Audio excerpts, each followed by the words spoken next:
Ladies and gentlemen, we're extremely honored today to be joined by Chris's brave and loving wife, Taya. Please give her a warm welcome.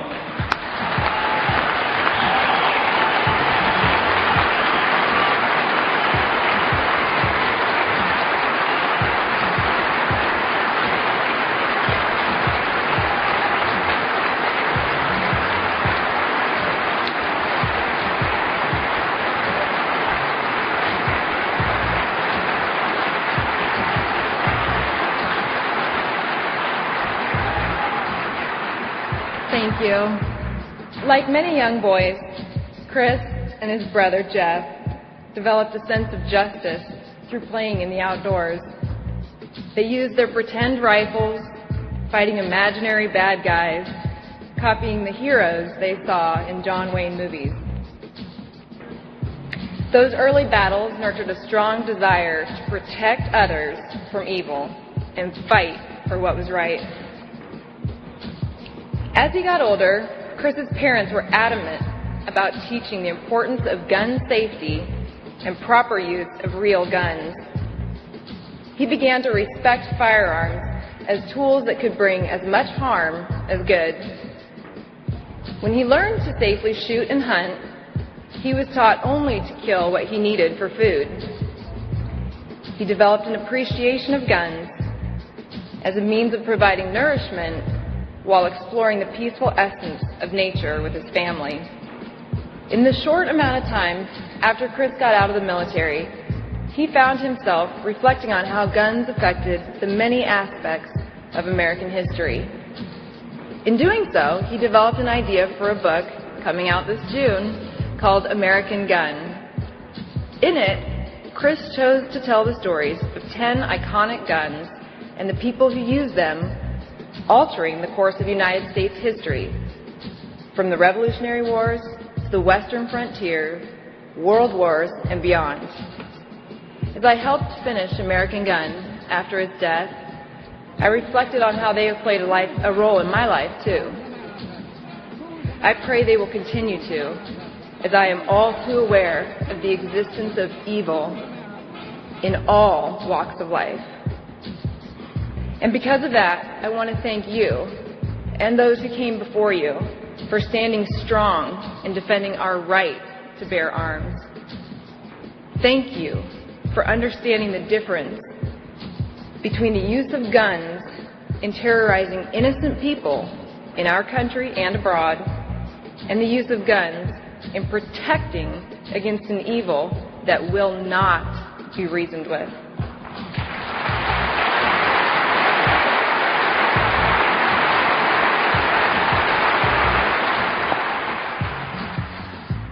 Context of White Supremacy. Justice Gus T. Renegade in for another broadcast, hopefully to share constructive information on the system of white supremacy. Today's date, Friday, January 2nd, 2015. So I have been told. The audio clip you heard at the beginning, the widow of our author, White Killer Chris Kyle's wife, Taya Kyle. That was her speaking at the NRA convention in 2013. That was just a few months after Chris Kyle was shot and killed in February of 2013. Fascinating. You heard just a few snippets. The whole speech is about 20 minutes. But I thought those right there really cut to some crucial aspects. Again, this reverence for firearms. Fascinating. I thought of Tamir Rice so many times when she's talking about that. And they had photos, too, if you catch the video, of these little white children who are much younger than Tamir, who are holding what, to me, look like authentic firearms. And this is praised and celebrated, and just, wow, you are a real, true American, a hero, and a patriot for standing up in reverence of the gun. Dr. Welsing moment, phallic symbol all the way. We will get started. We're picking up right after 9/11. If you're looking, there are like subheadings in the book in between each chapter. So we're right after he was stopped by the enforcement official on 9/11 when he was reporting to his base. Should be training. That's what we're picking up at, that subheading. Definitely looking forward to hearing feedback. We will get started. Pay attention, take notes. Chris Kyle, American Sniper. Context of White Supremacy. Training. We were put on immediate standby, but it would turn out that we weren't needed in Afghanistan or anywhere else at that moment. My platoon would have to wait roughly a year before we got into action, and when we did, it would be against Saddam Hussein, not Osama bin Laden. There's a lot of confusion in the civilian world about SEALs and our mission. Most people think we're strictly sea-based commandos, meaning that we always operate off ships and hit targets on the water or on the immediate coastline. Admittedly, a fair amount of our work involves things at sea. We're in the Navy, after all. And from a historical perspective, as briefly mentioned earlier, SEALs trace their origins to the Navy's underwater demolition teams, or UDTs.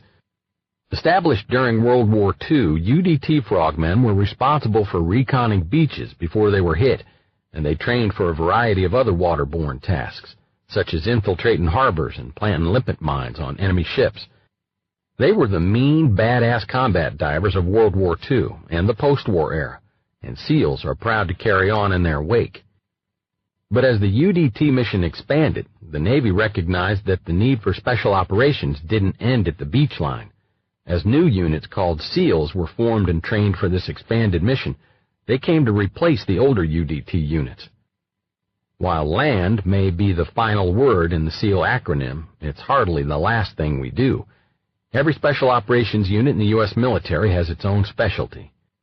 There's a lot of overlap in our training, and the range of our missions is similar in many respects, but each branch has its own expertise. Army Special Forces, also known as SF, does an excellent job training foreign forces, both in conventional and unconventional warfare. Army Rangers are a big assault force, and if you want a large target, say an airfield taken down, that's their thing. Air Force Special Operators, parajumpers, excel at pulling people out of the shit. Among our specialties are DAs. DA stands for Direct Action. A direct action mission is a very short, quick strike against a small but high-value target. You might think of it as a surgical strike against the enemy. In a practical sense, it could range from anything like an attack on a key bridge behind enemy lines to a raid on a terrorist hideout to arrest a bomb maker, a snatch and grab, as some call it. While those are very different missions, the idea is the same. Strike hard and fast before the enemy knows what's going on. After 9/11, SEALs began training to deal with the places Islamic terrorists were most likely to be located. Afghanistan, number one, and then the Middle East and Africa. We still did all the things a SEAL is supposed to do, diving, jumping out of planes, taking down ships, etc. But there was more emphasis on land warfare during our workup than there traditionally had been in the past. There was a debate about this shift far above my pay grade. Some people wanted to limit SEALs to 10 miles inland. Nobody asked my opinion, but as far as I'm concerned, there shouldn't be any limits. Personally, I'm just as happy to stay out of the water, but that's beside the point. Let me do what I'm trained to do wherever it needs to be done. The training, most of it anyway, was fun, even when it was a kick in the balls. We dove, we went into the desert, we worked in the mountains. We even got waterboarded and gassed. Everybody gets waterboarded during training. The idea is to prepare you in case you're captured. The instructors tortured us as hard as they could, tying us up and pounding on us, just short of permanently damaging us. They say each of us has a breaking point, and that prisoners eventually give in, but I would have done my best to make them kill me before I gave up secrets. Gas training was another kick. Basically, you get hit with CS gas and have to fight through it. CS gas is captor spray, or tear gas. The active ingredient is 2-chlorobenzyl-malonitrile for all of you chemistry majors. We thought of it as cough and spit because that's the best way to deal with it. You learn during training to let your eyes run, the worst thing to do is rub 'em. You're going to get snotty, and you're going to be coughing and crying, but you can still shoot your weapon and fight through it. That's the point of the exercise. We went up to Kodiak, Alaska, where we did a land navigation course. It wasn't the height of winter, but there was still so much snow on the ground that we had to put on snowshoes. We started with basic instruction on keeping warm, layering up, etc., and learned about things like snow shelters. One of the important points of this training, which applied everywhere, was learning how to conserve weight in the field. You have to figure out whether it's more important to be lighter and more mobile or to have more ammunition and body armor. I prefer lightness and speed. I count ounces when we go out, not pounds. The lighter you are, the more mobile you become. The little bastards out there are faster than hell. You need every advantage you can get on them. The training was pretty competitive. We found out at one point that the best platoon in the team would be shipped out to Afghanistan. Training picked up from that point on. It was a fierce competition, and not just out on the training range. The officers were backstabbing each other. They'd go to the CO and dime each other out. Did you see what those guys did on the range? They're no good. The competition came down to us and one other platoon. We came in second. They went to war, we stayed home. That's about the worst fate a SEAL can imagine. With the conflict in Iraq looming on the horizon, our emphasis shifted. We practiced fighting in the desert. We practiced fighting in cities. We worked hard, but there were always lighter moments. I remember one time we were on a rut, real urban training.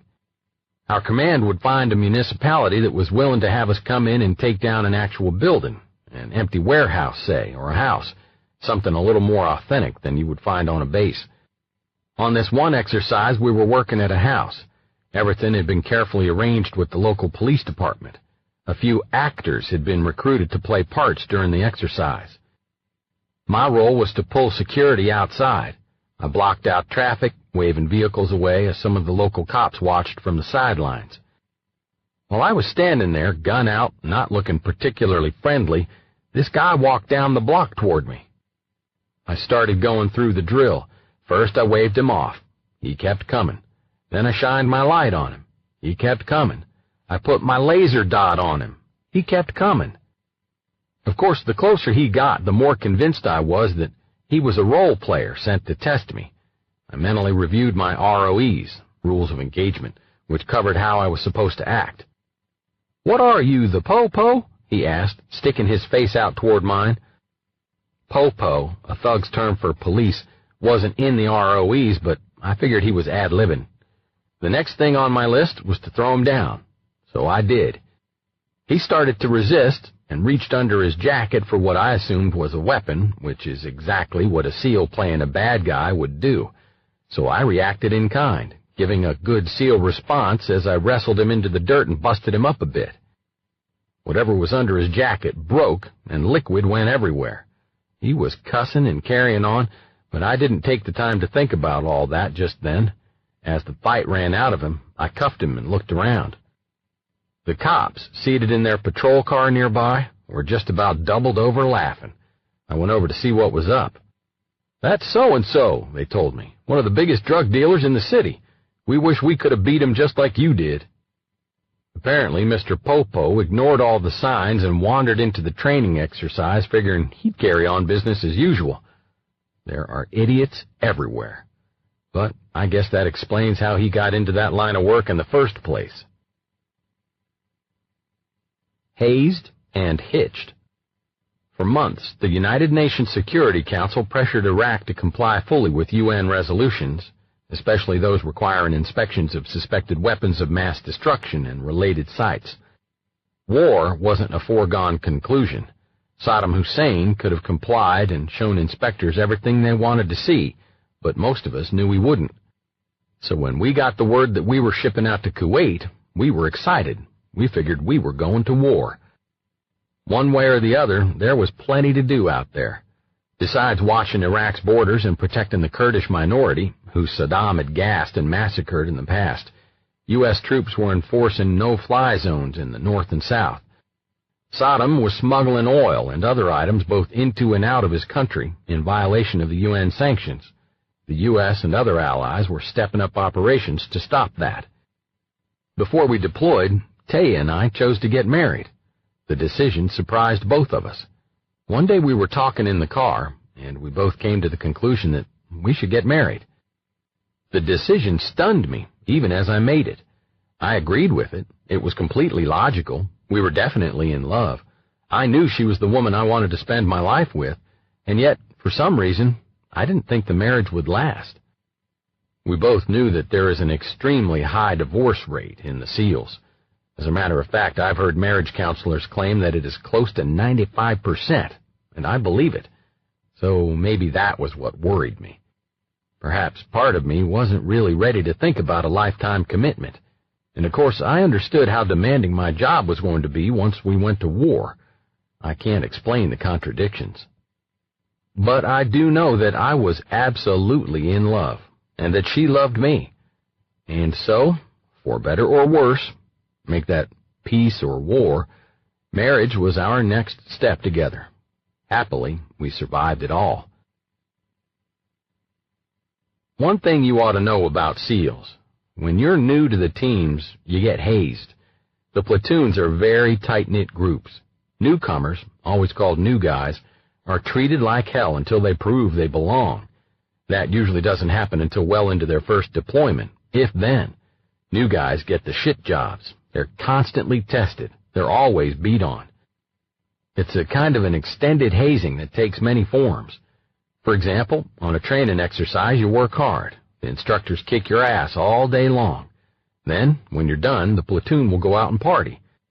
When we're out on a training mission, we usually drive around in large 12-passenger vans. A new guy always drives, which, of course, means he can't drink when we hit the bars, at least not to SEAL standards.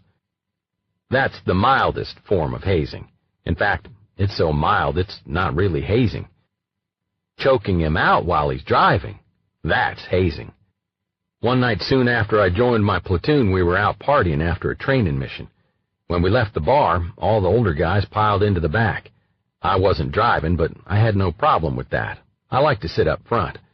We were speeding along for a while, and all of a sudden I heard, 1, 2, 3, 4, I declare a van war.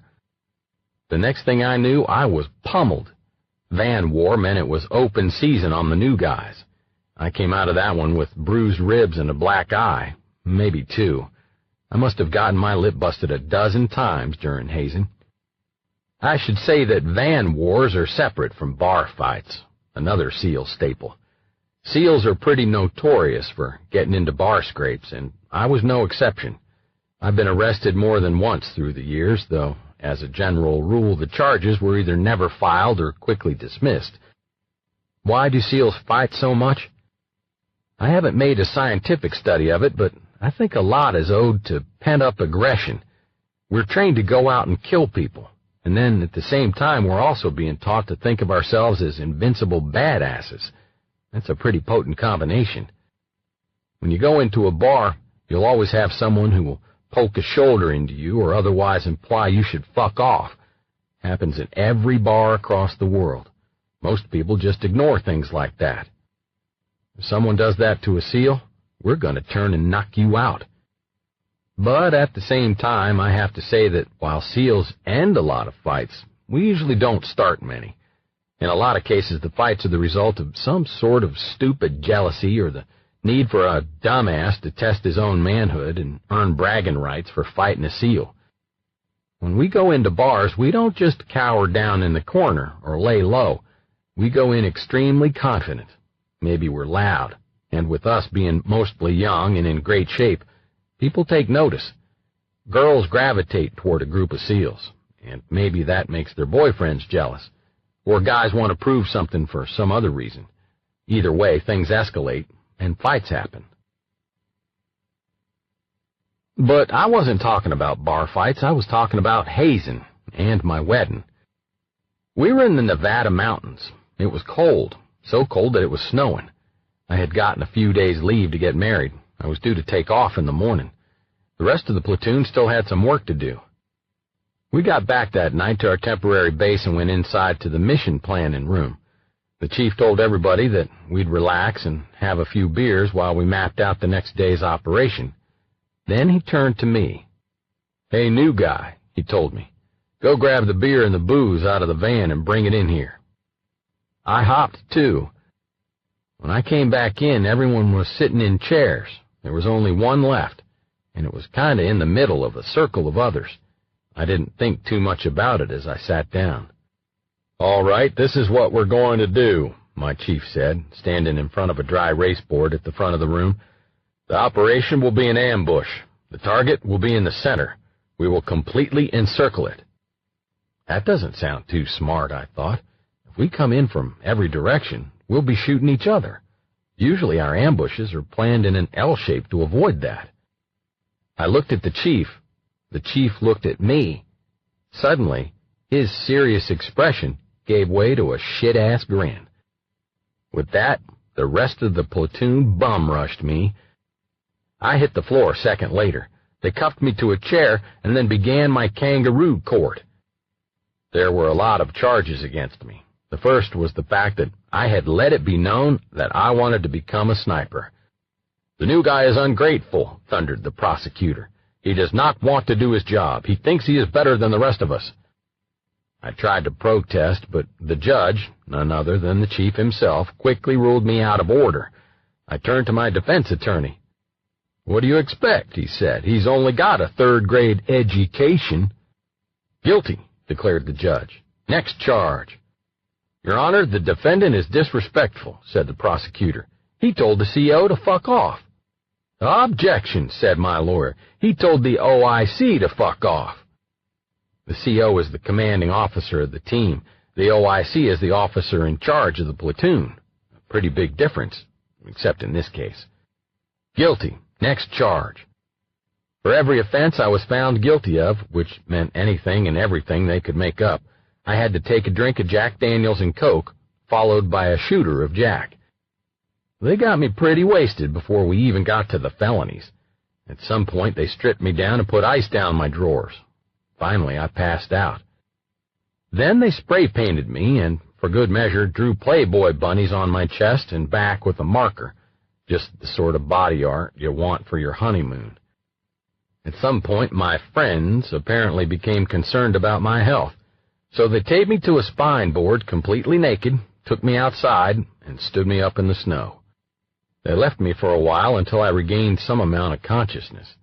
By then, I was jackhammering hard enough to put a hole through a bunker roof. They gave me an IV, the saline helps cut down the alcohol in your system, and finally took me back to the hotel, still taped to the spine board. All I remember from the rest of the night is being lifted up a bunch of stairs, apparently to my motel room. There must have been a few spectators because the boys were yelling, "Nothing to see here, nothing to see," as they carried me in.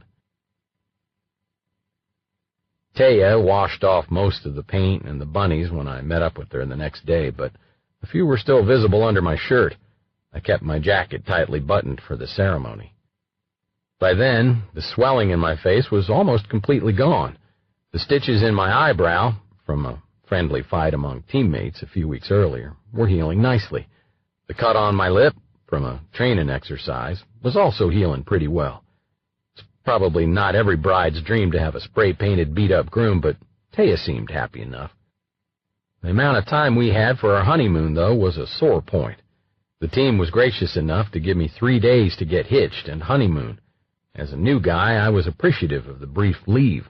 My new wife wasn't quite as understanding, and made that clear. Nonetheless, we married and honeymooned quickly. Then I got back to work. 3. Takedowns. Gun ready. "Wake up! We got a tanker!" I roused myself from the side of the boat where I'd been catching some rest, despite the cold wind and choppy waters. I was soaked from the spray. Despite the fact that I was a new guy on my first deployment, I'd already mastered the art of sleeping in all sorts of conditions, an unheralded but critical SEAL skill. An oil tanker loomed ahead. A helicopter had spotted it trying to sneak down the Gulf after loading up illegally in Iraq. Our job was to get aboard her, inspect her papers, and if, as suspected, she was violating the UN sanctions, turn her over to the Marines or other authorities for processing. I scrambled to get ready. Our RIB, rigid-hulled inflatable boat used for a variety of SEAL tasks, looked like a cross between a rubber life raft and an open speedboat with two monster motors in the back. 36 feet long, it held 8 SEALs and hit upwards of 45 knots on a calm sea. The exhaust from the twin motors wafted over the boat, mixing with the spray as we gathered speed. We were hauling at a good pace, riding the wake of the tanker where radar couldn't pick us up. I went to work, taking a long pole from the deck of the boat. Our speed dropped as our RIB cut alongside the tanker until we were just about matching its pace. The Iranian ship's engines pulsed in the water, so loud our own motors were drowned out. As we pushed alongside the tanker, I extended the pole upward, trying to angle the grappling hook at the top onto the ship's rail. Once the hook caught, I jerked the pole down. Gotcha! A bungee cord connected the hook to the pole.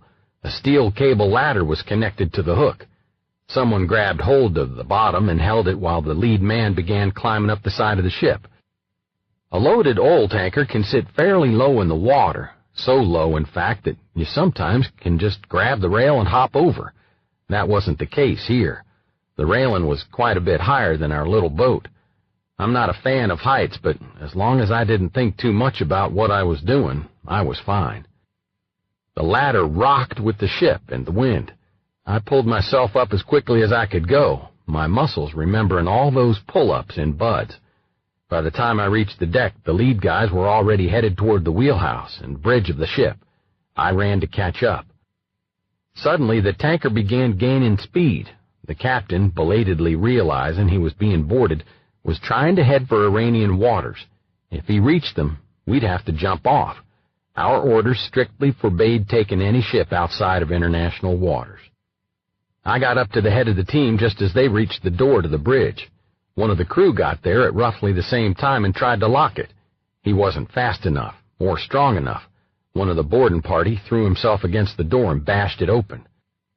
I ran through, gun ready.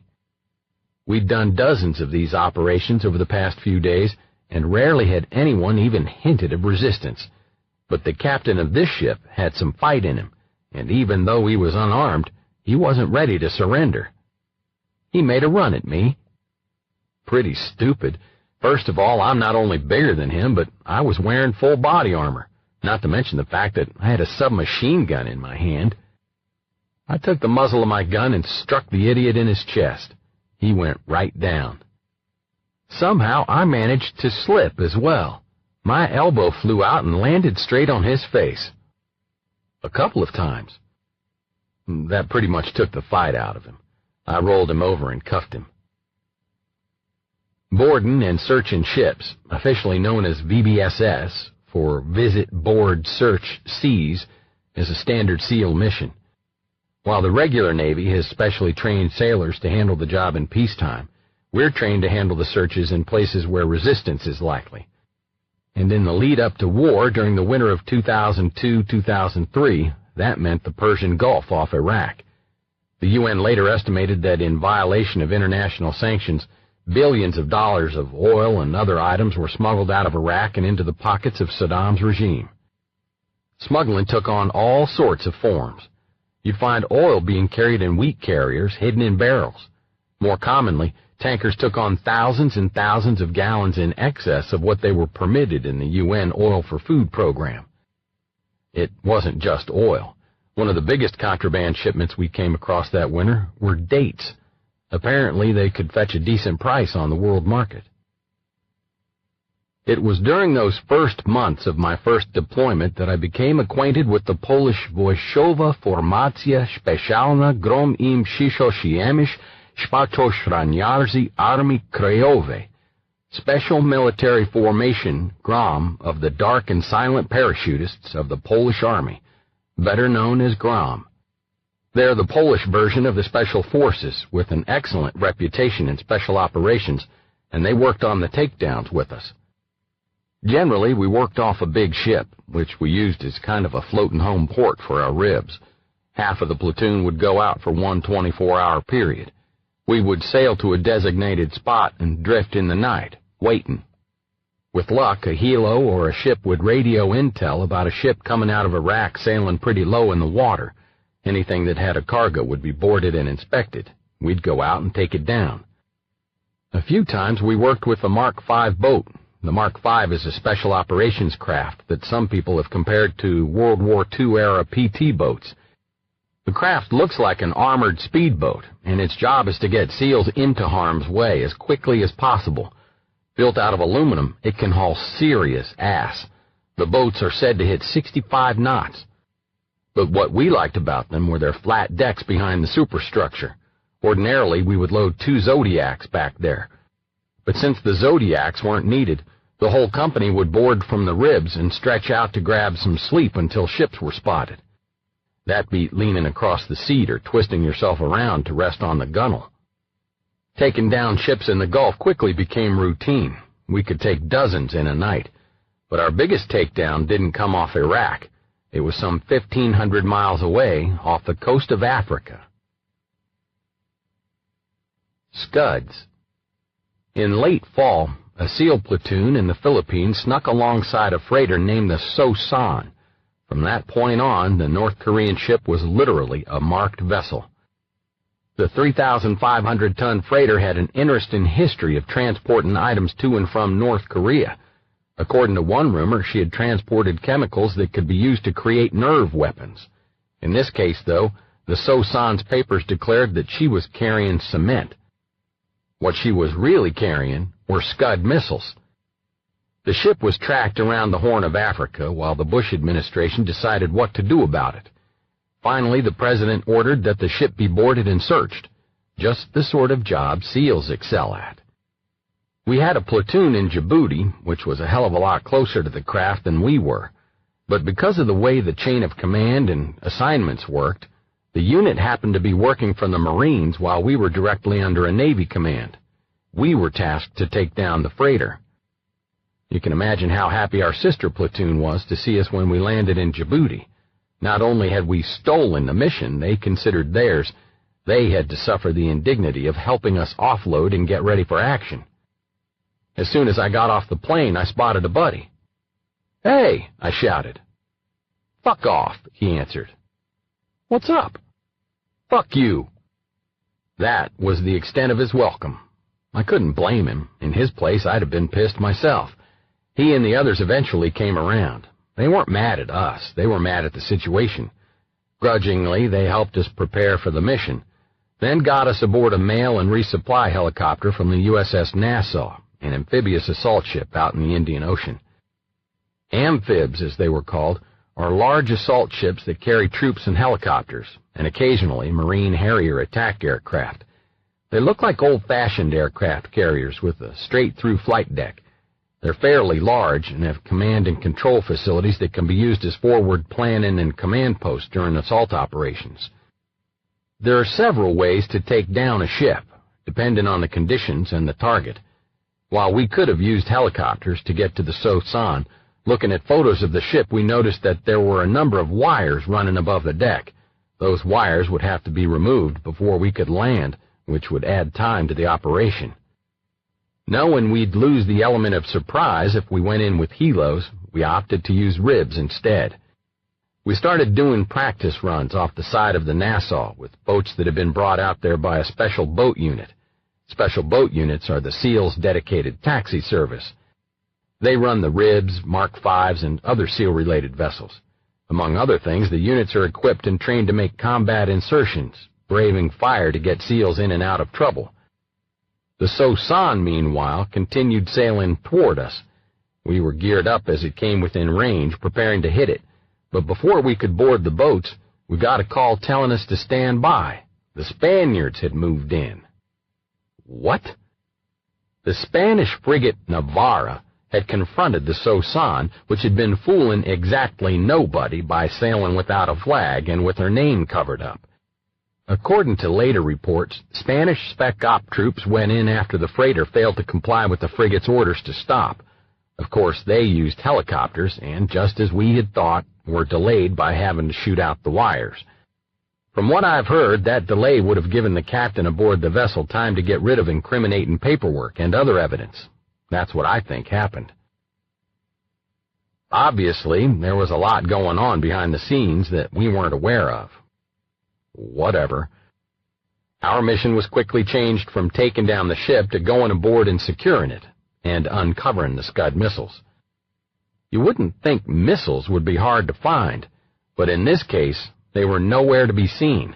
The ship's hold was full of bags of cement, 80-pound bags. There must have been hundreds of thousands. There was only one place the Scuds could be. We started moving cement. Bag after bag. That was our job for 24 hours. No sleep, just move bags of cement.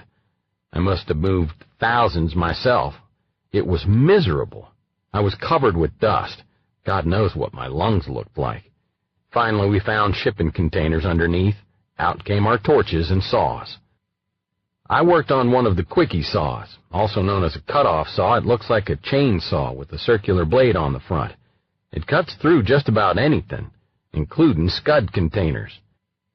15 Scud missiles lay under the cement. I'd never seen a Scud up close before, and to be honest, I thought they were kind of cool looking. We took pictures, then waved the EOD guys, explosives ordnance disposal or bomb disposal experts, in to make sure they were inert. By that point, the entire platoon was completely covered with cement dust. A few guys went over the side to clean off. Not me. Given my history with dives, I wasn't taking any chances. That much cement? Who the hell knows what happens when it touches the water? We handed the SOSAN over to the Marines and went back aboard the Nassau. Command sent word that we would be pulled out and returned to Kuwait in the same expedient fashion you were brought in. Of course, they were full of shit. We stayed on the Nassau for 2 weeks. For some reason, the Navy couldn't figure out how to free up one of the umpteen helicopters they had sitting on the flight deck to get us back to Djibouti. So we played video games and pumped iron, waiting. That and slept. Unfortunately, the only video game we had with us was Madden football. I got pretty good at it.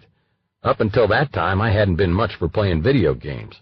Now I'm an expert, especially at Madden. That was probably where I got hooked. I think my wife still cusses my 2 weeks aboard the Nassau to this very day. A note on the Scuds: the missiles were bound for Yemen, or at least that's what Yemen said. There have been rumors that they were part of some sort of a deal with Libya involving a payoff to take Saddam Hussein into exile, but I have no idea whether that's true or not. In any event, the Scuds were released and went on to Yemen. Saddam stayed in Iraq, and we went back to Kuwait to get ready for war. Christmas. That December was the first Christmas I'd ever been away from my family, and it felt a little depressing. The day kind of came and went without a memorable celebration. I do remember the presents Taya's folks sent that year, though. Remote control Hummers. They were small radio-controlled toys that were just a blast to drive around. Some of the Iraqis working on base had apparently never seen anything like them before. I'd drive a vehicle toward them and they would scream and bolt away. I don't know if they thought it was some sort of guided missile or what. Their high-pitched screams, coupled with sprints in the opposite direction, had me doubled over. Cheap thrills in Iraq were priceless. Some of the people we had working for us were not exactly the best of the best, nor were all of them particularly fond of Americans. They caught one jerking off into our food. He was quickly escorted from the base. The head shed, our commanding officers, knew that as soon as everyone found out what he'd done, someone would probably try and kill him. We stayed at 2 different camps in Kuwait, Ali As-Salem and Doha. Our facilities at both were relatively bare bones. Doha was a large U.S. Army base and played important roles in both the First and what would be the Second Gulf War. We were given a warehouse there and framed out rooms with the help of some Seabees, the Navy combat engineers. We'd come to rely on the Seabees for similar support in the future. Ali As-Salem was even more primitive, at least for us. There we got a tent and some shelving units. That was about it. I guess the powers that be figured SEALs don't need much. I was in Kuwait when I saw my first desert sandstorm. The day suddenly became night. Sand swirled everywhere. From the distance, you can see a vast orange-brown cloud moving toward you. Then, suddenly, it's black, and you feel like you're in the middle of a swirling mine shaft, or maybe the rinse cycle in a bizarre washing machine that uses sand instead of water. I remember being in an airplane hangar, and even though the doors were closed, the amount of dust in the air was unbelievable. The sand was a fine grit that you never wanted to get in your eyes because it would never come out. We quickly learned to wear goggles to protect them. Sunglasses wouldn't do.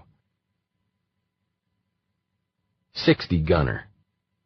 Being a new guy, I was the 60 gunner.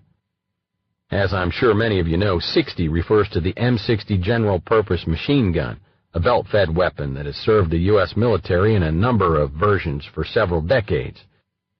The M60 was developed in the 1950s. It fires 7.62 millimeter bullets. The design is so flexible that it can be used as the basis for a coaxial machine gun in armored vehicles and helicopters, and a light man-carried squad-level weapon. It was a workhorse in the Vietnam War, where grunts called it the pig and occasionally cursed over the hot barrel, which required an asbestos glove to change after firing a few hundred rounds, not particularly convenient in combat. The Navy made substantial improvements to the weapon over the years, and it remains a potent gun. The newest version is so improved, in fact, that it rates a different designation. The Navy calls it a Mark 43 Mod 0. Some contend it should be considered a completely separate weapon. I'm not going to wade into that debate. It's comparatively light, in the area of 23 pounds, and has a relatively short barrel. It also has a rail system, which allows scopes and the like to be attached.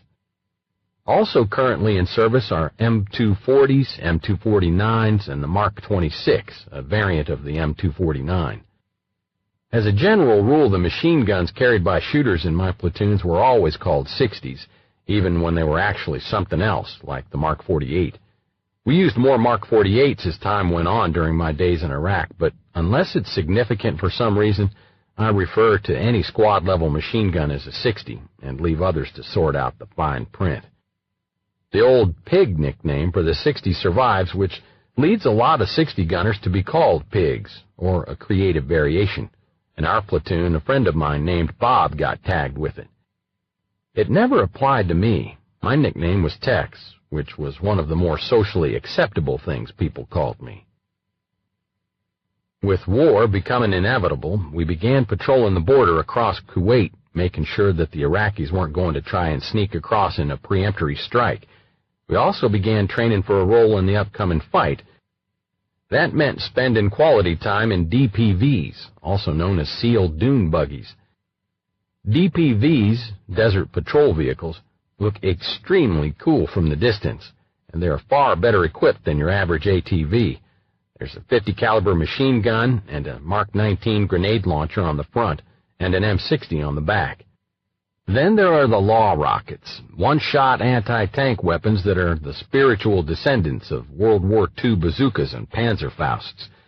The rockets are mounted in special brackets on the tubular upper frame. Adding to the coolness factor is the SAT radio antenna on the very top of the vehicle, with a donkey-dick radio antenna next to it. Practically every picture you see of a DPV has the sucker flying over a sand dune and popping a wheelie. It is an exceedingly bad-ass image. Unfortunately, it is just that, an image, not a reality. From what I understand, the DPVs were based on a design that had been used in the Baja races. Stripped down, they were undoubtedly mean mothers. The problem is, we didn't drive them stripped down. All that ordnance we carried added considerable weight. Then there were our rucks, and the water, and the food you need to survive in a desert for a few days. Extra gas, not to mention 3 fully equipped SEALs, driver, navigator, and pig gunner. And in our case, a Texas flag flying off the rear. Both my chief and I on what had happened. Okay. Cows, Gus T. Renegade. I was following along with the text, and it was not matching up where I was in the book. And I was thinking, one, I was really upset because I've said before I don't like doing like sometimes they'll do audiobooks and they'll be abridged, and I absolutely hate those. I think Dreams from My Father, President Obama, I think that's the only time that we've done an abridged audiobook, and I remember how frustrating it was to read because I would get lost when they removed entire chapters sometimes and what they chose to remove from the book. So I was confused because I was like, wait a minute, this is not where I am in the text. Now for me, I was highlighting, I had highlights all the way up through 120, and it seems like it went off somewhere about like at 124 where it departed. But yeah, I thought it was maybe it's abridged, but I had been looking at the title, the cover that I have for the audiobook where it says unabridged, and I know the book I have is not edited, so I think it skipped to later in the audiobook because I searched, and it looks like it skipped a few chapters ahead of where we should be.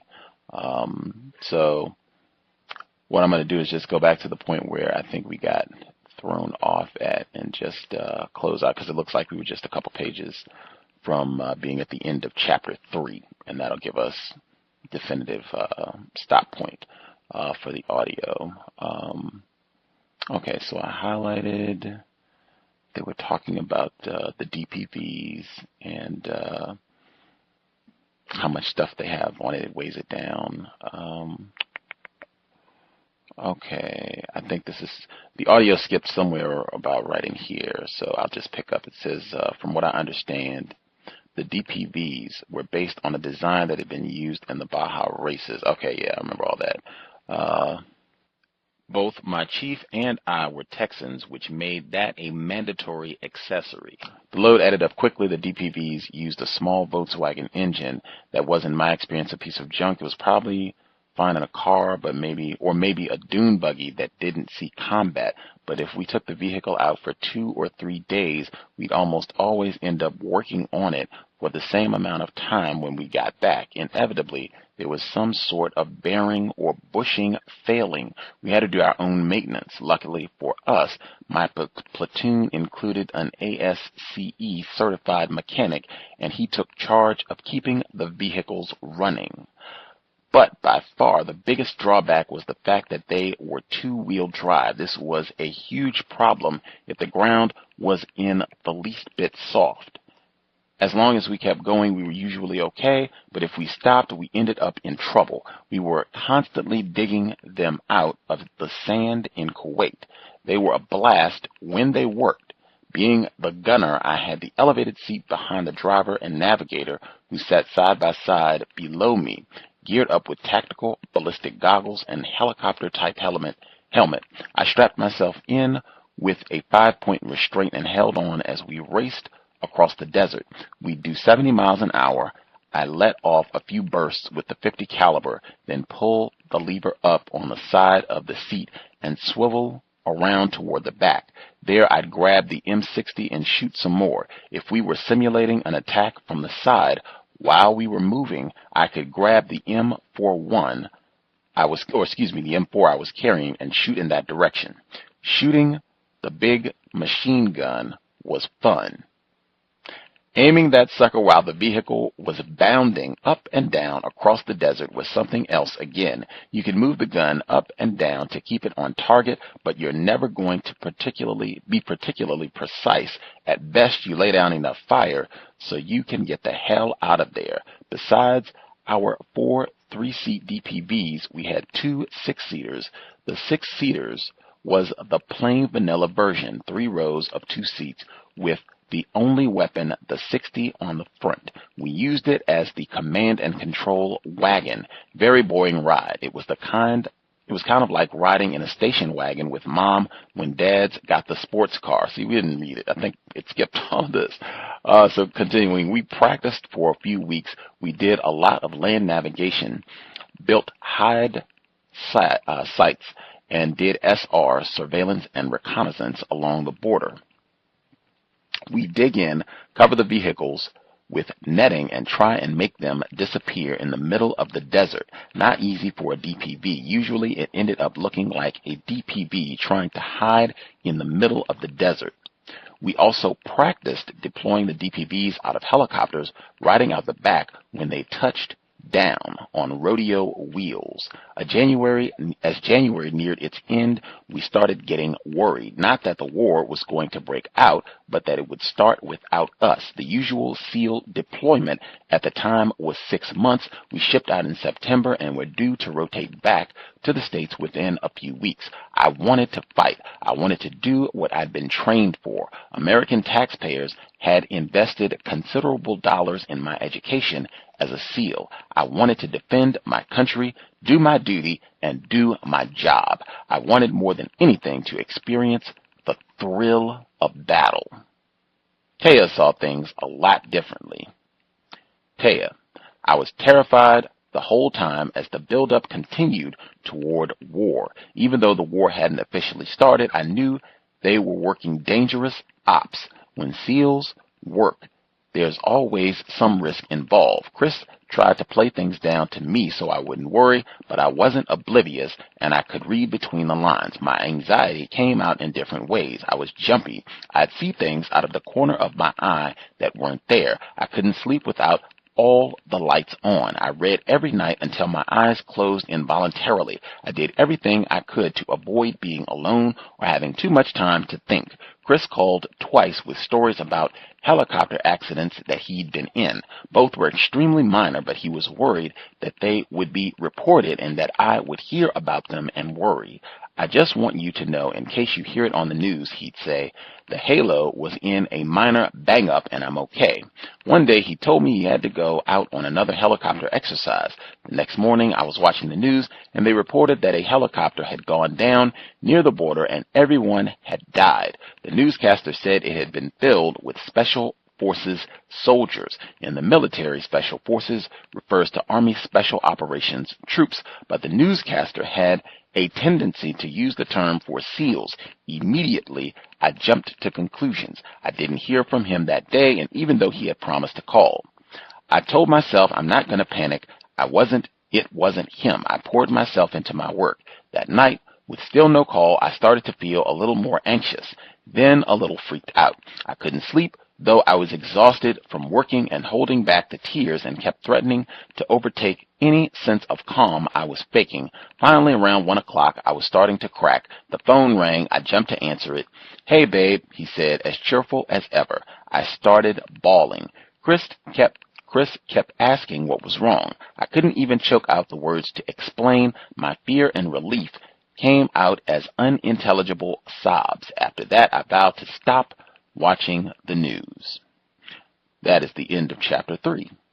I don't think we heard any of that. I'm pretty certain, it took me a while because I was confused trying to figure out what had happened. But, yeah, I think it just skipped ahead a few chapters from where we are. But that is the close of chapter 4, and that seems like where we should be anyway. So right at the end of chapter 4, if folks would like to participate, the number is 760-569-7676, and the code is 564943#. Press star 6 if you would like to participate. My apologies for the confusion. I hope it didn't throw things off too much right at the end, but we should be all caught up. So you heard everything. You've heard everything through beginning of chapter 4. Again, the number 760-569-7676. The code 564943#. Press star 6 if you would like to participate. I'm actually trying to pretend that I didn't hear what I just heard, because I haven't read this book before, so I'm getting it for the first time with everybody else. And so some of the things that are coming, I guess, later on in chapter 8 or wherever that is, that was interesting too, but I'm trying to act like I didn't hear that. So you can just focus on what we got this week up to chapter 4. If you want to use the free flash phone, it should be linked on the Black Talk Radio Network. If you can't access it there, the address you can use is tiny, TINY, tinyt.cc/one race. That address again, tinyty.cc/one race, and that is the number 1. When you enter that address, look on the left side of the page. You'll see the link for the Flash phone. Click that link. It will open a small window on your screen. The top line, it is a drop-down menu. Select the number I just gave out, which again is 760-569.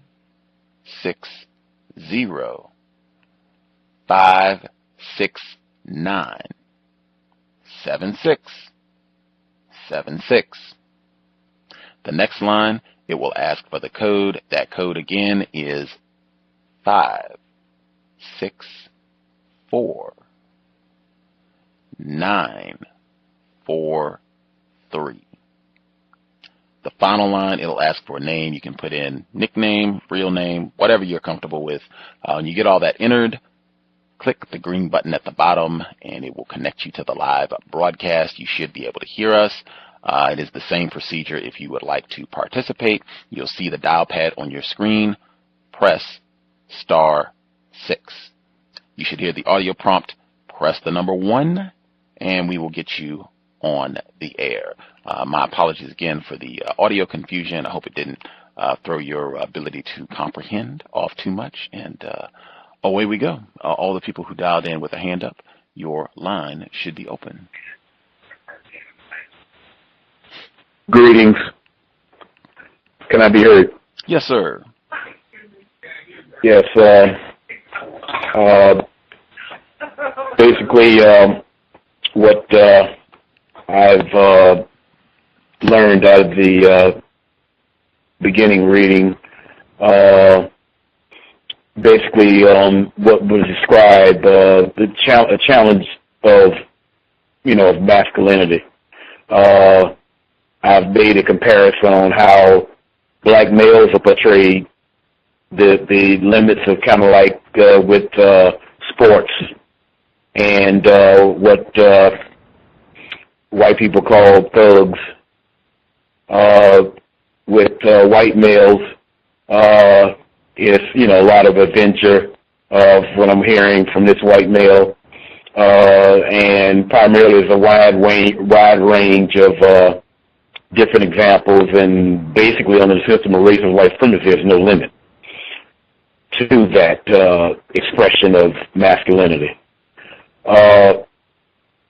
Seals and units of that nature, primarily they were created after what I call a battle, but is commonly called World War II. Well, actually, it started in World War II for the purpose of,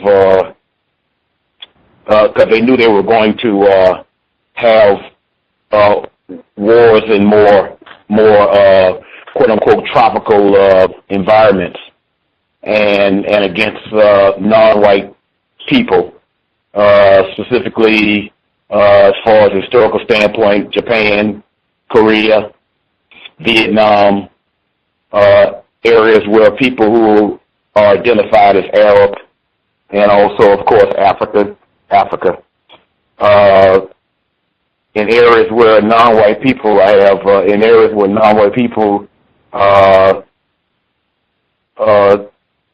reside, there's more water than that in those areas. His wife, his wife indicates that white women are conscious of their white men's need to man the front lines of terror, war, to maintain white supremacy. That's what I got when she made the speech, and I'm pretty sure she's still on the speaking tour, probably making very good money in doing so, and as the wife of a fallen quote unquote hero, and they definitely hold up and are quite supportive of that of the white males holding up that that terroristic mantra. I have also down here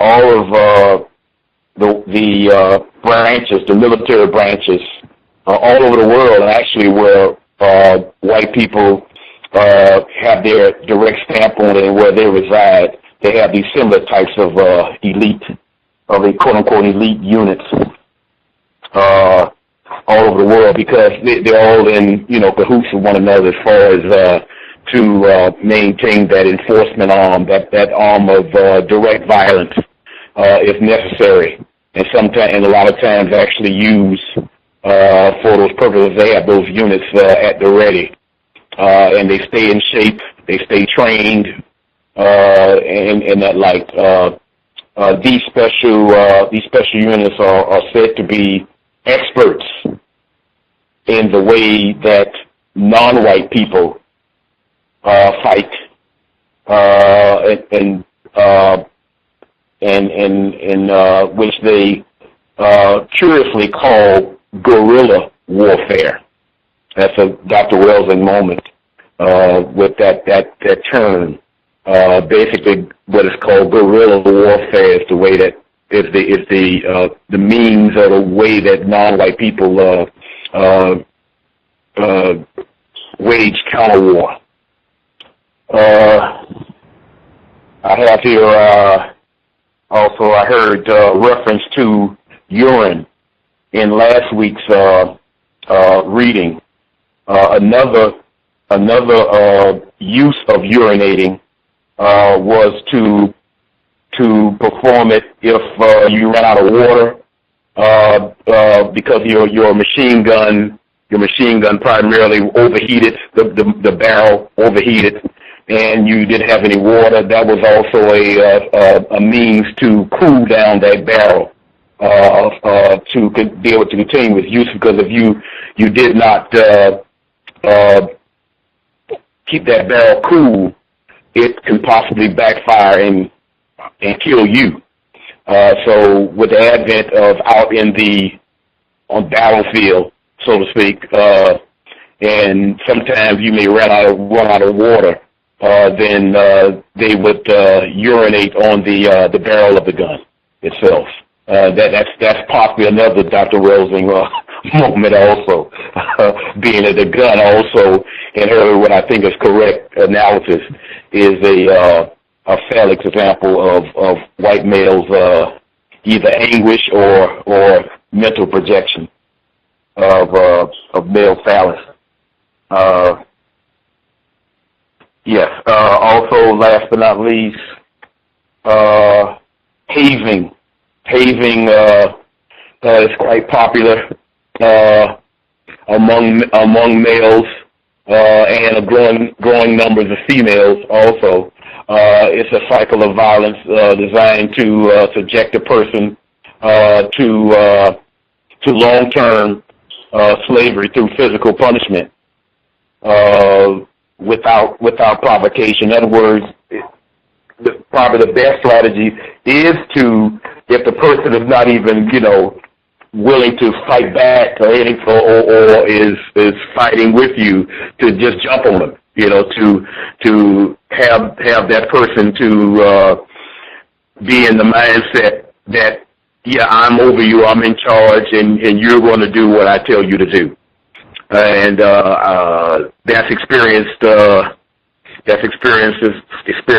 in quote unquote formal war, as well as even something as trivial as indoctrination into these fraternities and sororities. Unfortunately, non-white people have adapted this behavior, i.e., as one can recall, the killing of one of the drum majors at Florida A&M University. And I'll turn it over to the next caller.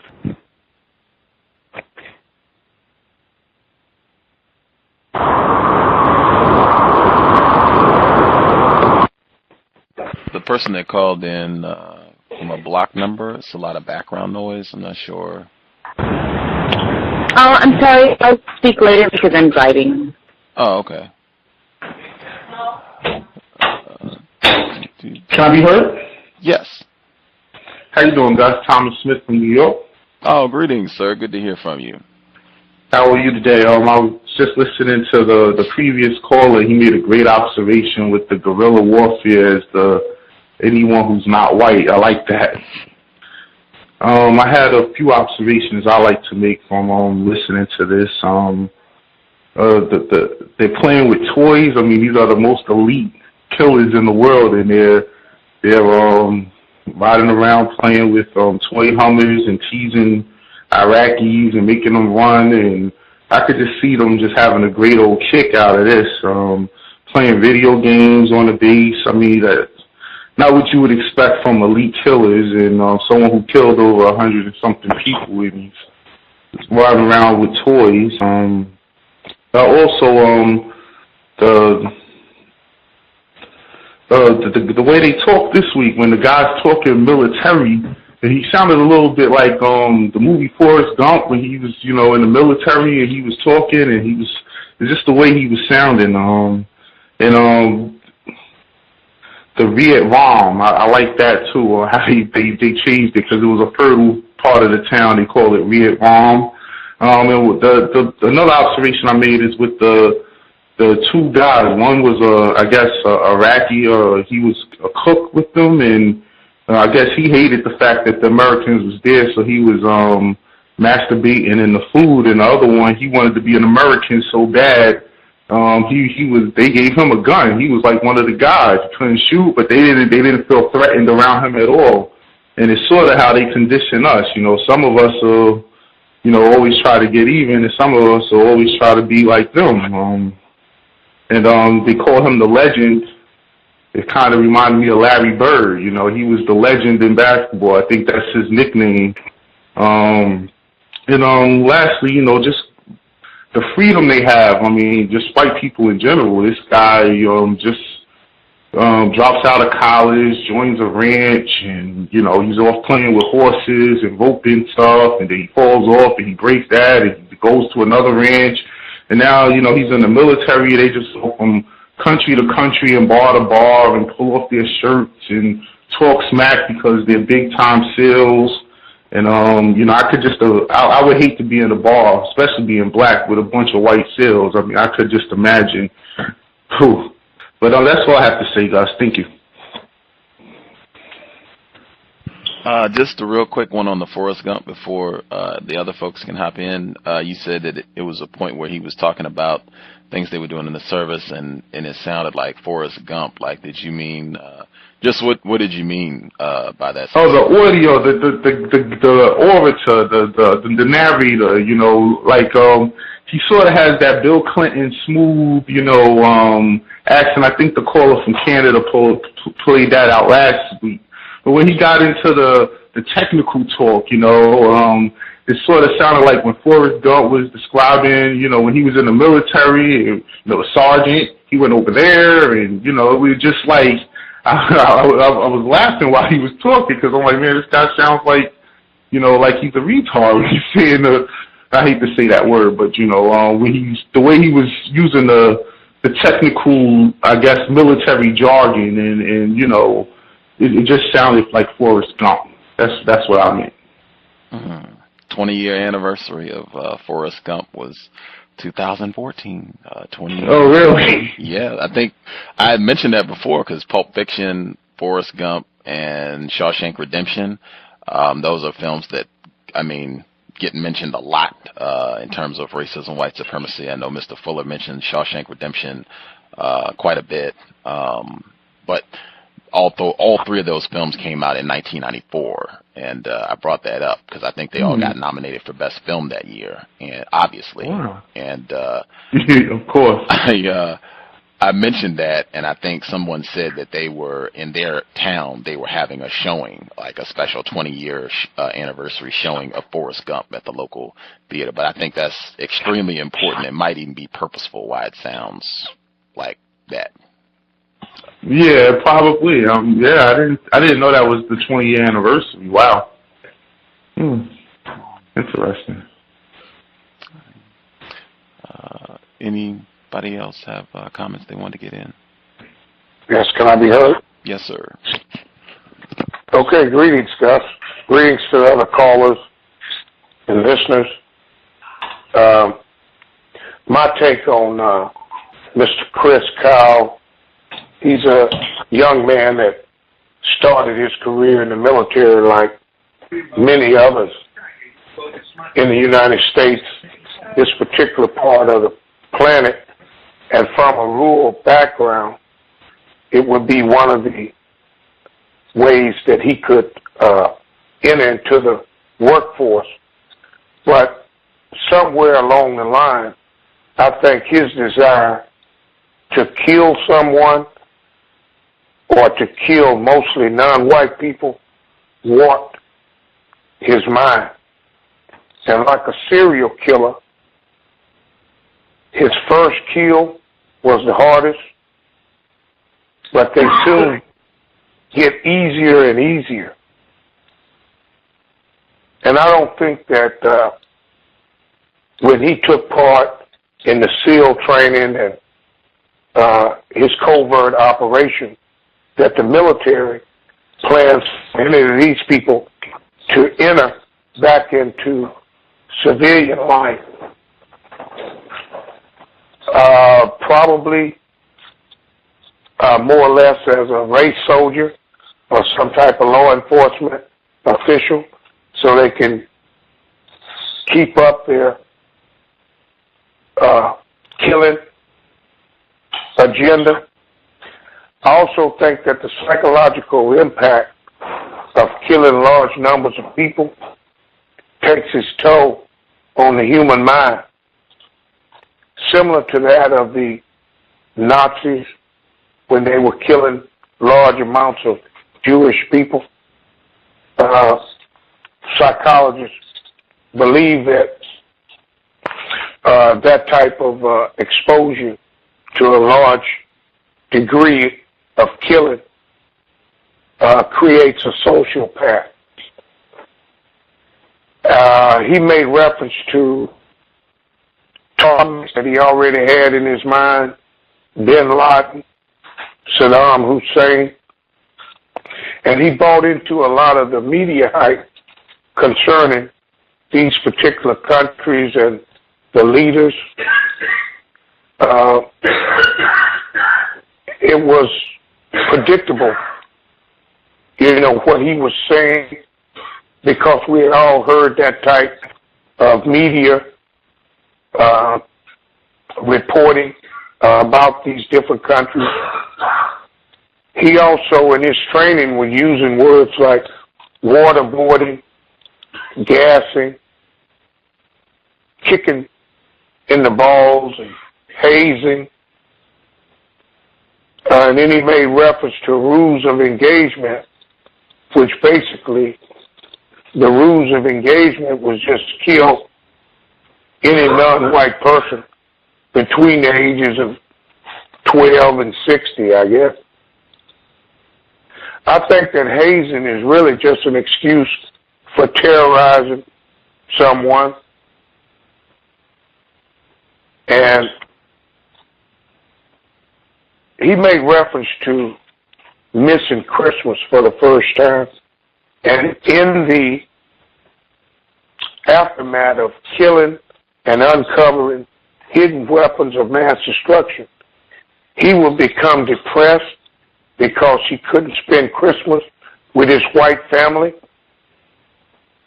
I thought that was quite astonishing. And then describing weaponry as being a spiritual descendant of a World War II weapon. Those were the things that stood out to me. And now I'll mute my line. Thanks for taking the call, Jeff. That's a great observation. Oh, wait a minute. Let me make sure I get the other callers. I just want to Oh, yep. Chapter 3. I highlighted right below that. I highlighted there's a 50 caliber machine gun and an MK-19 grenade launcher on the front and an M60 on the back. Then there are LAW rockets, one-shot anti-tank weapons that are the spiritual descendants of World War II bazookas. The rockets are mounted in special brackets on the tubular upper frame. Adding to the coolness factor is the sat radio antenna on the very top of the vehicle with a donkey dick radio antenna next to it. But profound with the spiritual descendant talking about a weapon designed to kill. The other, let's see, caller at 3221, did you have comments as well? Greetings, Gus. Greetings, listeners. This is a caller from Canada speaking. Oh, and I have an observation that I made that I wanted to just relay to you folks. And that was basically I missed the first half hour, but I went in, I got on the line basically right when the SEALs were taking over another military branch's mission. I can't remember what military branch that was, but they were greeted with fuck yous, basically. Excuse my language, but that's exactly what he said.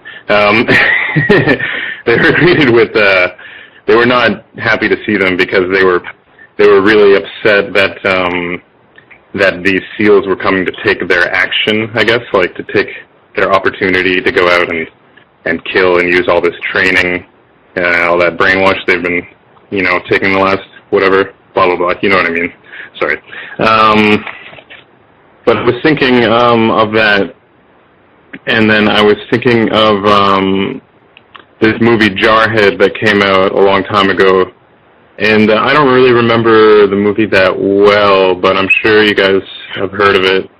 And but the thing that I remember the most, like when I saw it, I think I was too young even to understand it really, what was going on, and I was kind of confused because it wasn't like a regular action film. I was expecting just an action film, which is messed up, but whatever.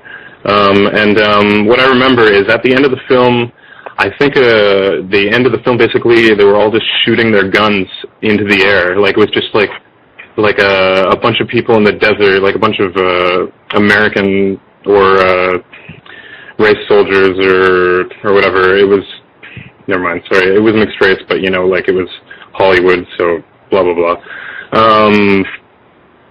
Anyways, they were shooting their guns off into the air, and it was out of frustration, and I think, if I can recall, the movie was kind of talking about the frustration of like, they say the military is like, hurry up and wait. It's like learning how to wait.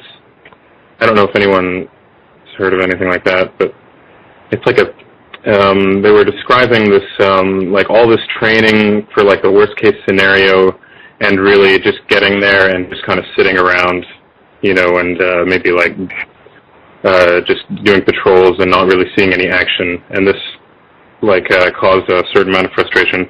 Anyways, my point is that a lot of these people are going back home to American soil, and they maybe still have that kind of like they've gone through all this training that is like basically based on them, like they were trained to kill, and they're trained to be in that action, and they still feel that need to be in that action or whatever, and then they come back to American soil, and they still haven't, if they're not SEALs, they still haven't seen any action. I wonder if these are the kinds of people who are making up these, like, militias, these, these are the kind of people who are coming back and who are really going to make a really hard time, potentially, for black people, non-white people, as far as race soldiers and the militias and carry and all that stuff. It's just an observation I had. Thanks. The caller at 9769, you should be with us as well.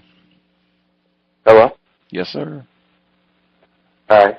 One of the things that stuck out to me in this book was when the author mentioned how SEALs are notorious for getting into bar fights and how that's one of their staples, and how he's been arrested throughout the years and how he's never had charges filed against him or they would be dismissed.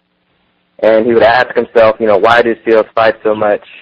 And he explains, it may be, owed to like a lot of pent-up aggression.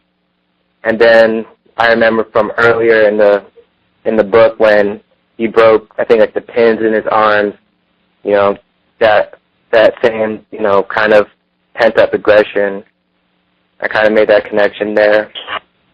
And I think earlier when he was going through the training exercises and a man was like walking towards him and like the man's asking him, what are you, the popo? And then, I don't know, at first, the story didn't really sound too real to me, when he was mentioning it, like the popo, like, who says that, today, but he says, that's like a thug's term for the police, and that caught my eye when he mentioned that. So, and that's all I had to say.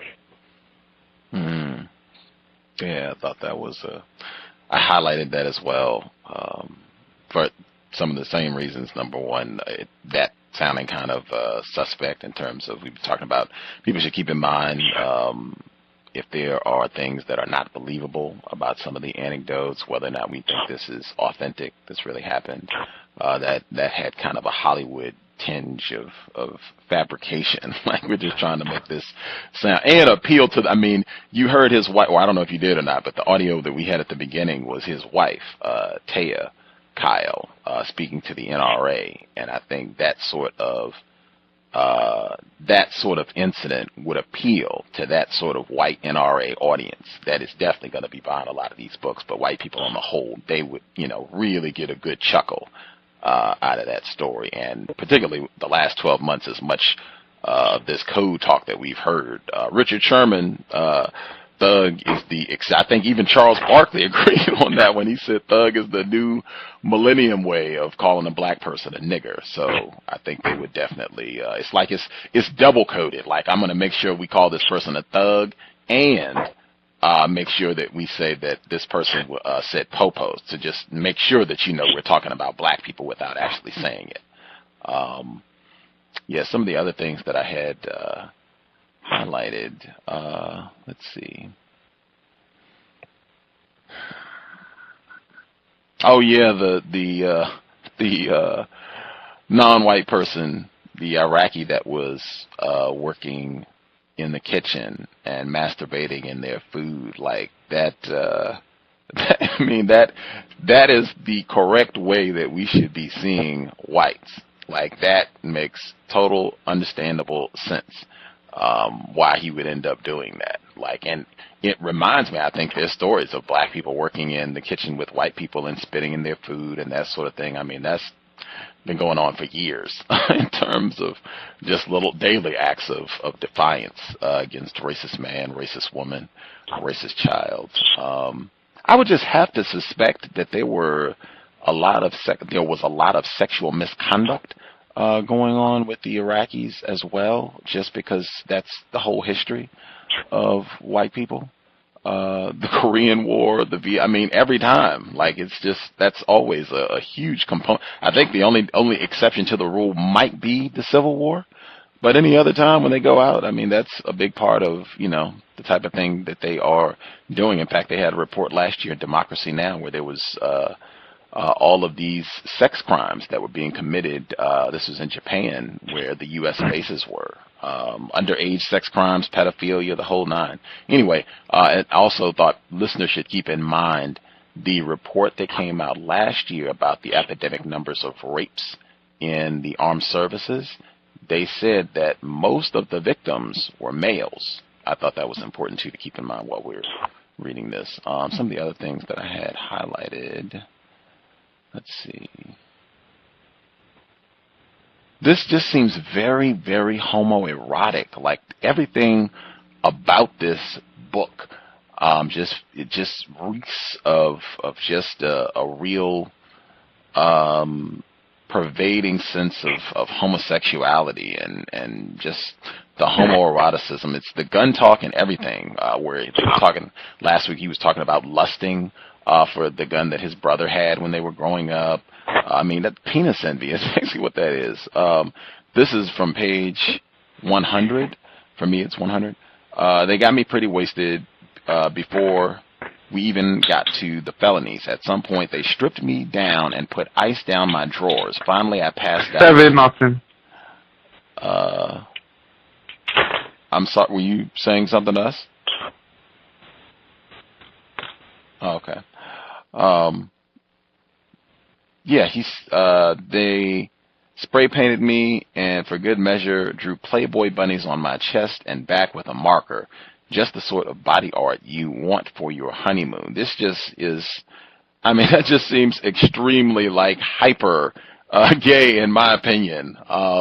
Every aspect of it. I don't know, people on here, I mean, that does not sound fun and exciting to me, to go and put ice on another man's crotch like that. You know, I am not interested in that. Like, it's just all of it, like the Welsing moment, spray painting somebody, and I mean, just all of this just is super, super gay. Let's see. Yes, sir. Yes. Excuse me for interrupting. I just didn't want you to go to another subject before I chime in on what you're talking about. Even from a historical standpoint, I can go back as far as the SA, which is the precursor to the SS. And they were highly homosexual or anti-sexual, to where it even disturbed Adolf Hitler. And the head of the SA, who was a close friend of Adolf Hitler, Hitler ended up killing him. You know, figure that, you know, you kill one of your best friends. But nevertheless, that a lot of these so-called elite units, where the males spend very, very long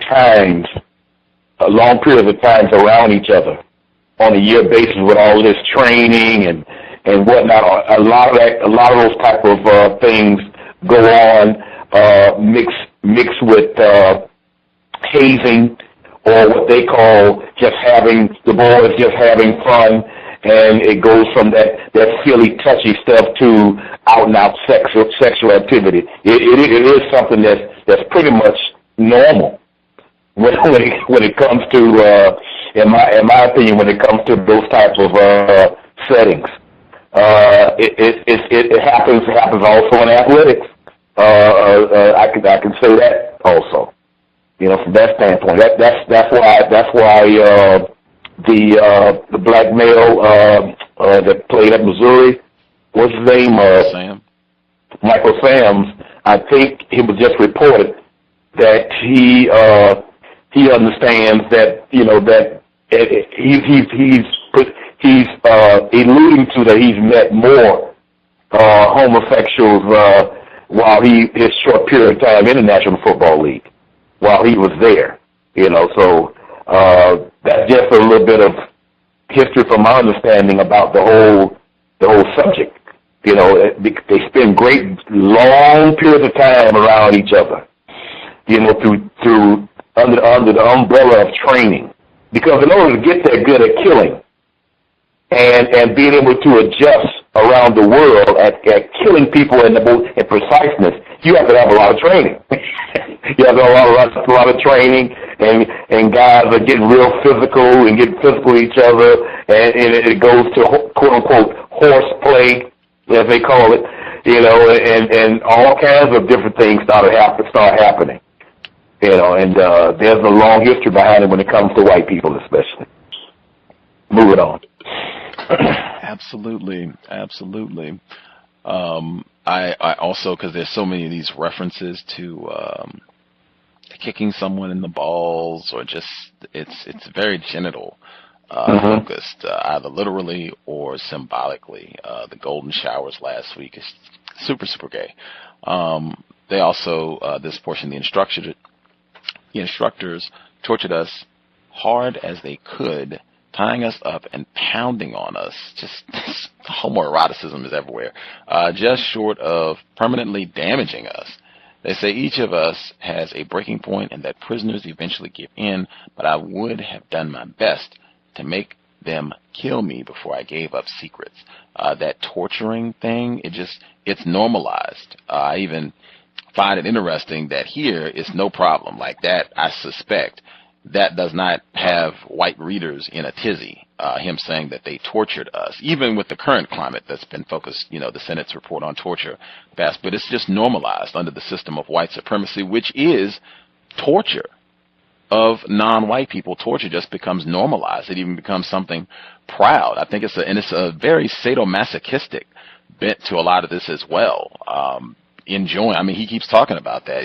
He says training was fun, even when it kicked us in the balls, like that right there.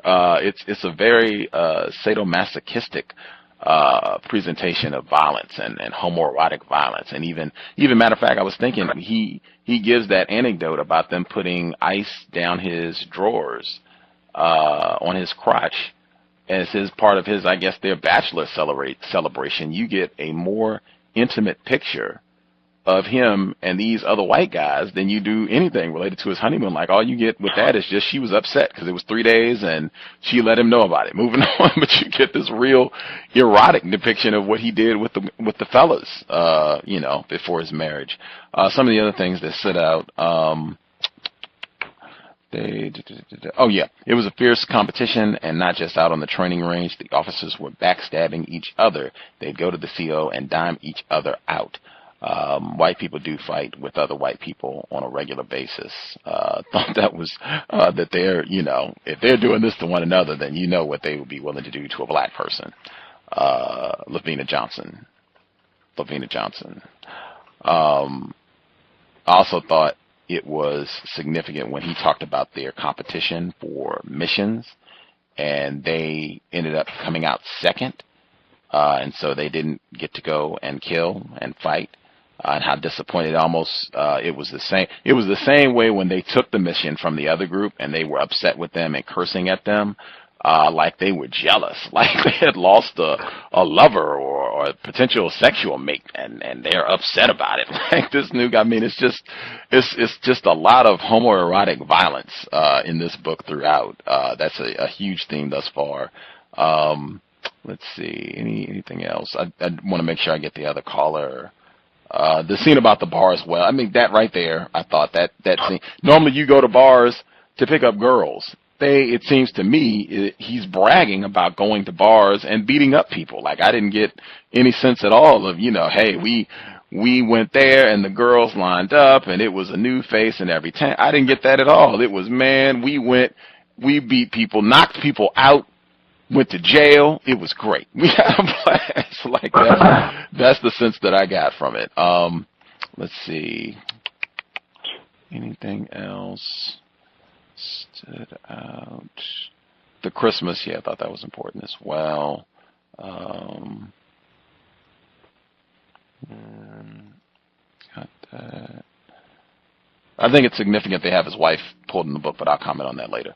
The person that dialed in from a block number, did you have anything you wanted to add, or anybody else before we get to the second audio segment? You should get your hand up now as opposed to lollygagging. Block number, did you have comments you wanted to get in? Yes, it's Karma. Thank you guys for being so patient. Good evening. I don't know. I'm looking at the things that I think are misleading. Now that I'm thinking about it, white people are pretty intolerant of heat. That's just a decreased amount of sweat glands and all that other stuff that they have.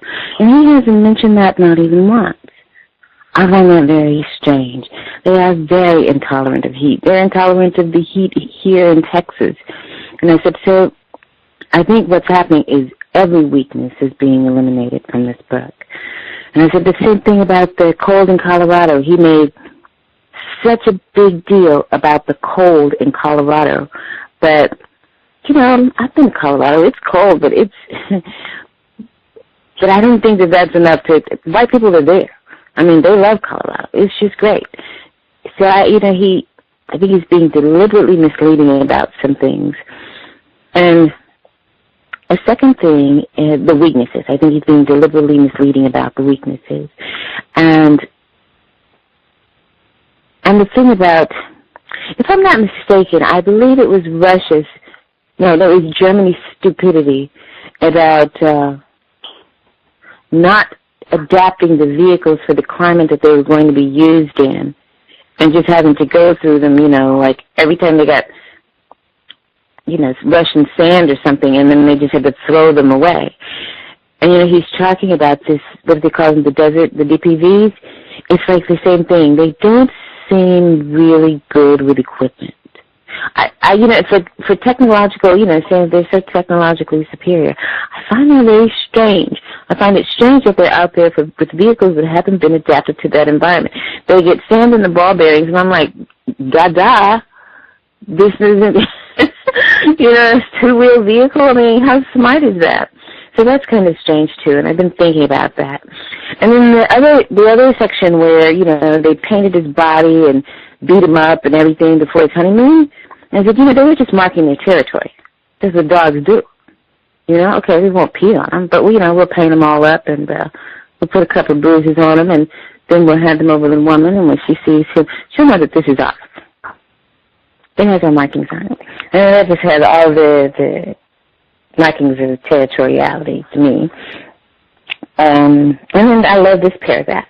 He says, with the conflict in Iraq on the horizon, our emphasis shifted, We worked hard, but there were always lighter moments. So that's how he described beating up an unarmed American civilian. Those were lighter moments. And he describes in detail how he kicked this guy's ass. In detail. I thought about this, and then I pummeled him this way. I thought about that, and then I did this. And instead of the people who were supposed to be there to protect themselves, they're just laughing and laughing. There's just no protection going on. There's no serving going on. All the way, we're having just a wonderful party. It's just awesome. Let's see, what else was it that I was looking at real quick? How? Oh, yeah, that competition thing. The greatest military machine. It's like all of the parts work together as a giant machine. I never got to go to the military. I was forbidden. But this competition thing where the only people you just hate everybody. I mean, you just hate every other person in the military. You're in competition with every other unit, no matter how small. Your whole world, and I guess they say this often enough, is just those guys in your unit, and that's your whole world. You just want to protect those few guys in your unit. You're not concerned about the military or the war or the reason they're doing anything. Is just protecting those few guys in your unit. That's your whole planet. And everyone else in the military is your enemy. They are your enemy also. So, I mean, I said that's very strong. I mean, these people are just dangerous. I wonder how many there are. And the second one is, the very last thing, is in my book,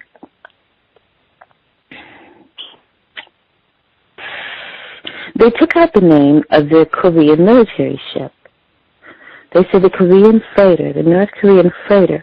And when it was being read, it kept calling it the So-San. But in the book, it just goes, the ship. It doesn't say the name of the vessel. And I said, I wonder what that means. And those are the only observations I had. But I like that protect and serve thing. That was good. The what thing? Protect, what did you say? The fact that the police are sitting there, they have nothing to say. They're just rolling. They're rolling. This is fun.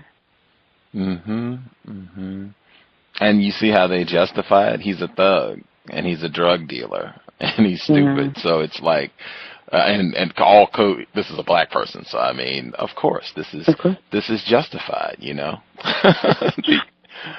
And again, the same thing. You have people, whites that are jealous. You know, we wish we could have beaten this black person the way you just. I mean, that's Anywho, yeah, I thought Karma would get a kick out of this book, the Studying White People. Studying White People. Unless, a person wrote in, they said, a couple observations. Chris's mental status is exactly what Dr. Frances Cress Welsing describes in her book, The Narcissistic, Anxiety, and Psychopathic.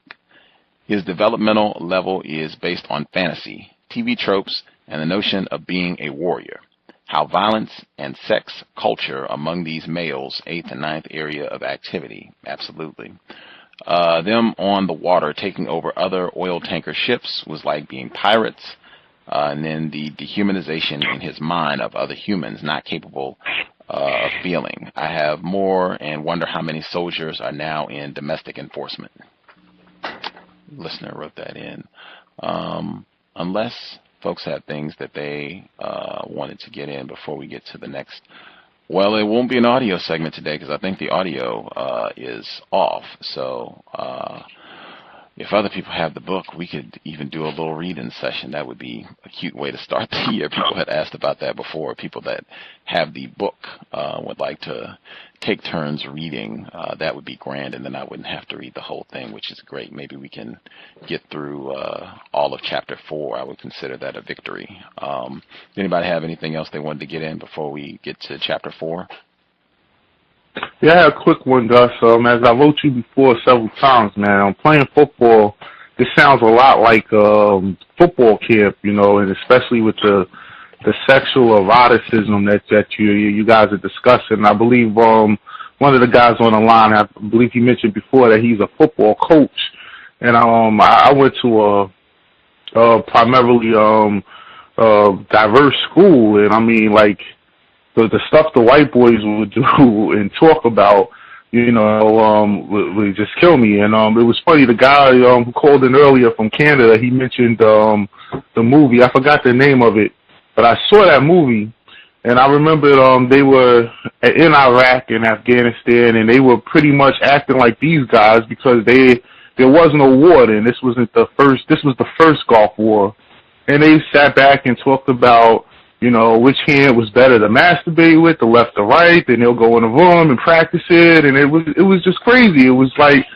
the way they talk sexually is very, very, everything is very eroticized. Squeezing each other's butts and feeling each other, and the weaker one is treated like a female, and they pinch their nipples and all kinds of crazy stuff they would do. So yeah, definitely. I want to get started unless somebody has something quick that they can. I thought the hazing was super important as well, particularly as was mentioned about Florida A&M University and the job that they did on them. But I mean, this is standard from what I've seen in terms of how white male bonding, particularly, something you can get in like 30 seconds, if anything. Yes, can I be heard? Yes, sir.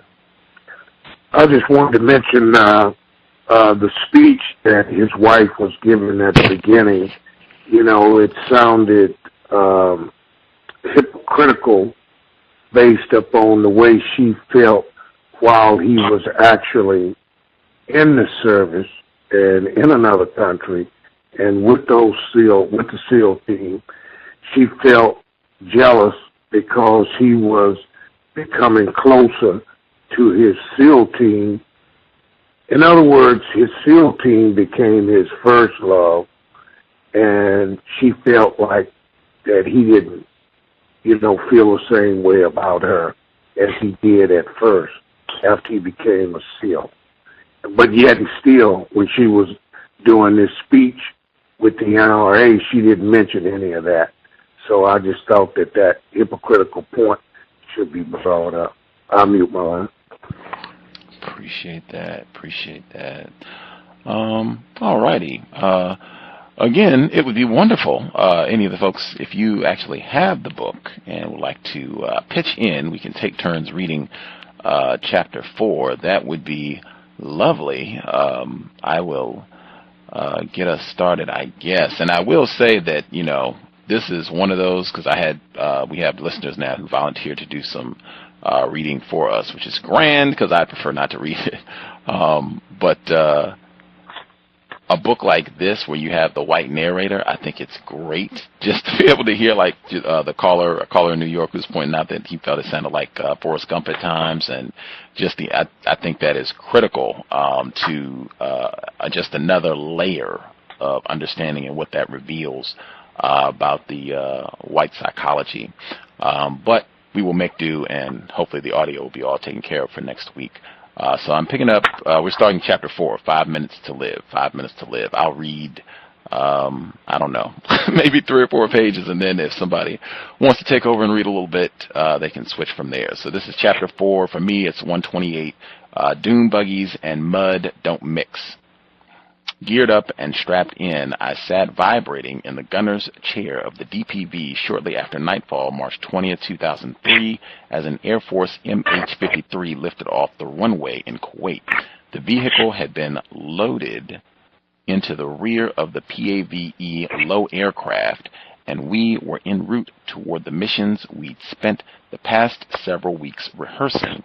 The waiting was, I'm going to just mute some of the lines, and then I'll open them once I'm checking for readers. Okay. We'd spent the past several weeks rehearsing. The waiting was about to come to an end. Operation Iraqi Freedom was underway. My war was finally here. I was sweating, and not just with excitement, not knowing exactly what Saddam might have in store. We'd been ordered to wear full MOPP gear, mission-oriented protective posture, or spacesuits to some. The suits protect against chemical attacks, but they're about as comfortable as rubber pajamas, and the gas mask that comes with them is twice as bad. Feet wet, said someone over the radio. I checked my guns. They were ready, including the 50. All I had to do was pull back the charging handle and load.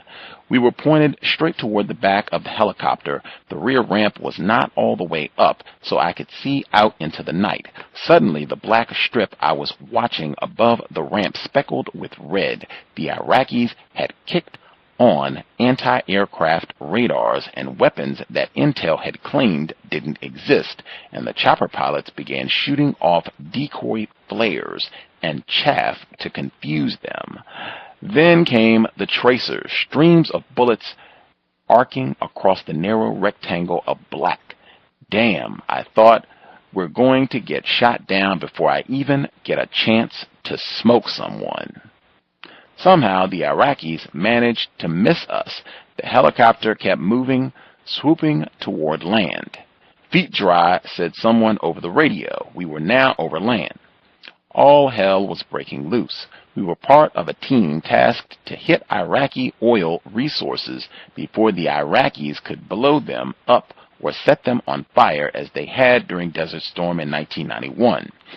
SEALs and GROM were hitting gas and oil platforms, geoplats, in the Gulf, as well as onshore oil refinery and port areas. 12 of us were tasked to hit farther inland at the Al-Faw oil refinery. The few extra minutes it took translated into a hell of a lot of gunfire, and by the time the helicopter touched down, we were in the shit. The ramp dropped, and our driver hit the gas. I locked and loaded, ready to fire as we sped down the ramp. The DPV careened onto the soft dirt and promptly got stuck. Son of a bitch. The driver started revving the engine and slapping the transmission back and forth, trying to budge us free. At least we were out of the helicopter. One of the other DPVs got stuck half on and half off the ramp. His 53 jerked up and down, trying desperately to free him. Pilots hate like hell to get fired at, and they wanted out. By this time, I could hear the different DPV units checking in over the radio. Just about everybody was stuck in the oil-soaked mud. The intel specialist advising us had claimed that the ground would be hard-packed where we were going to land. Of course, she and her colleagues had also claimed the Iraqis didn't have anti-aircraft weapons.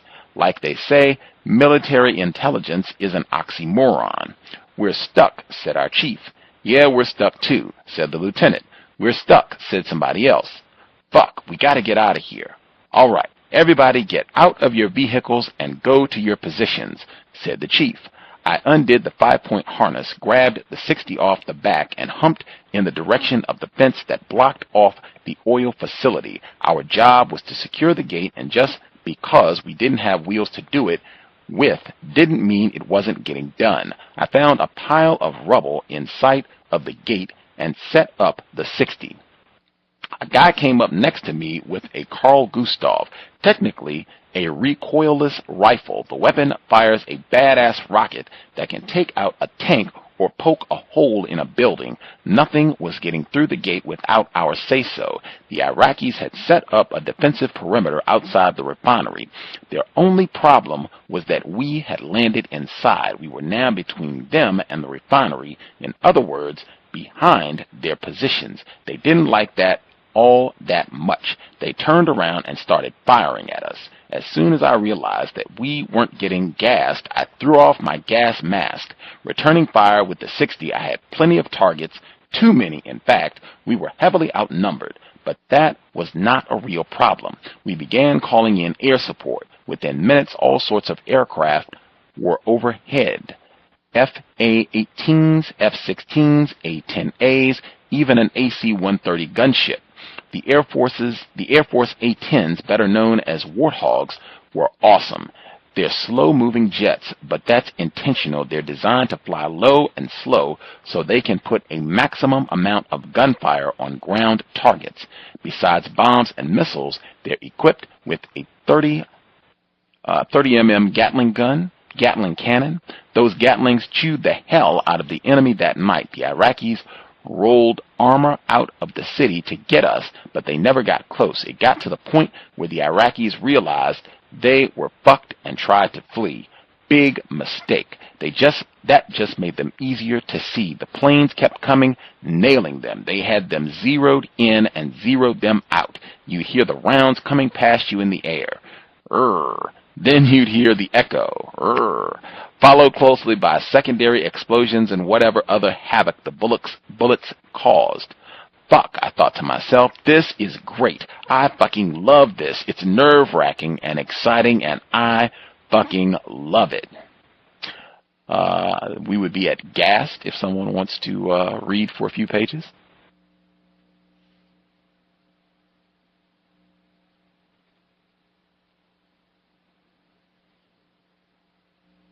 Any takers to read? Any takers to read? I'll take guest. Great. Have at it. Gassed. A British unit flew in the morning. By then the battle was over. Of course we couldn't resist needling them about it. Come on in. The fighting's over, we said. It's safe for you. I don't think they thought it was funny, but it was hard to tell. They speak English funny. Exhausted, we moved back inside the gate to a house that had been almost completely destroyed during the firefight. We went into the ruins, dropped down between the rubble, and fell asleep. A few hours later, I got up. Most of the other guys in my company were stirring as well. We went outside and started checking the perimeter of the oil fields. While we were out, we spotted some of the air defenses the Iraqis didn't have. But the intel reports didn't have to be updated. Those defenses were now in no shape to bother anyone. There were dead bodies everywhere. We saw one guy who literally had his ass blown off. He bled to death, but not before he tried to drag himself away from the planes. You could see the blood trail in the dirt. While we were sorting things out, I spotted a Toyota pickup in the distance. It drove up on the road and stopped a little more than a mile away. White civilian pickup trucks were used by the Iraqis as military vehicles throughout the war. Usually they were some version of the Toyota Hilux, the compact pickup built in a variety of styles. In the States, the Hilux was often called the SR5. The model was eventually discontinued here, though it continued to be sold overseas. Not sure what was going on, we stared at the truck for a few moments until we heard a whoop. Something went splat a few yards from us. The Iraqis had fired a mortar round from the rear bed. It sank harmlessly into the oily mud. Thank God that thing didn't blow up, somebody said. We'd be dead. White smoke started pouring out of the hole where the projectile had landed. Gas, someone yelled. We started running as fast as we could back to the gate, but just before we reached it, the British guards slammed it shut and refused to open up. You can't come in, one of them yelled. You've just been gassed. While Maroon Cobras flew in overhead to take care of the mortar trucks, we tried to figure out if we were going to die. When we were still breathing a few minutes later, we realized the smoke had been just that, smoke. Maybe it was the steam from the mud, whatever. It was all sizzle, no boom, no gas, which was a relief. I'm done. Right on. Any other folks want to chip in to read a tad? If you have the book, we're at Shat al-Arab, if anybody wants to read.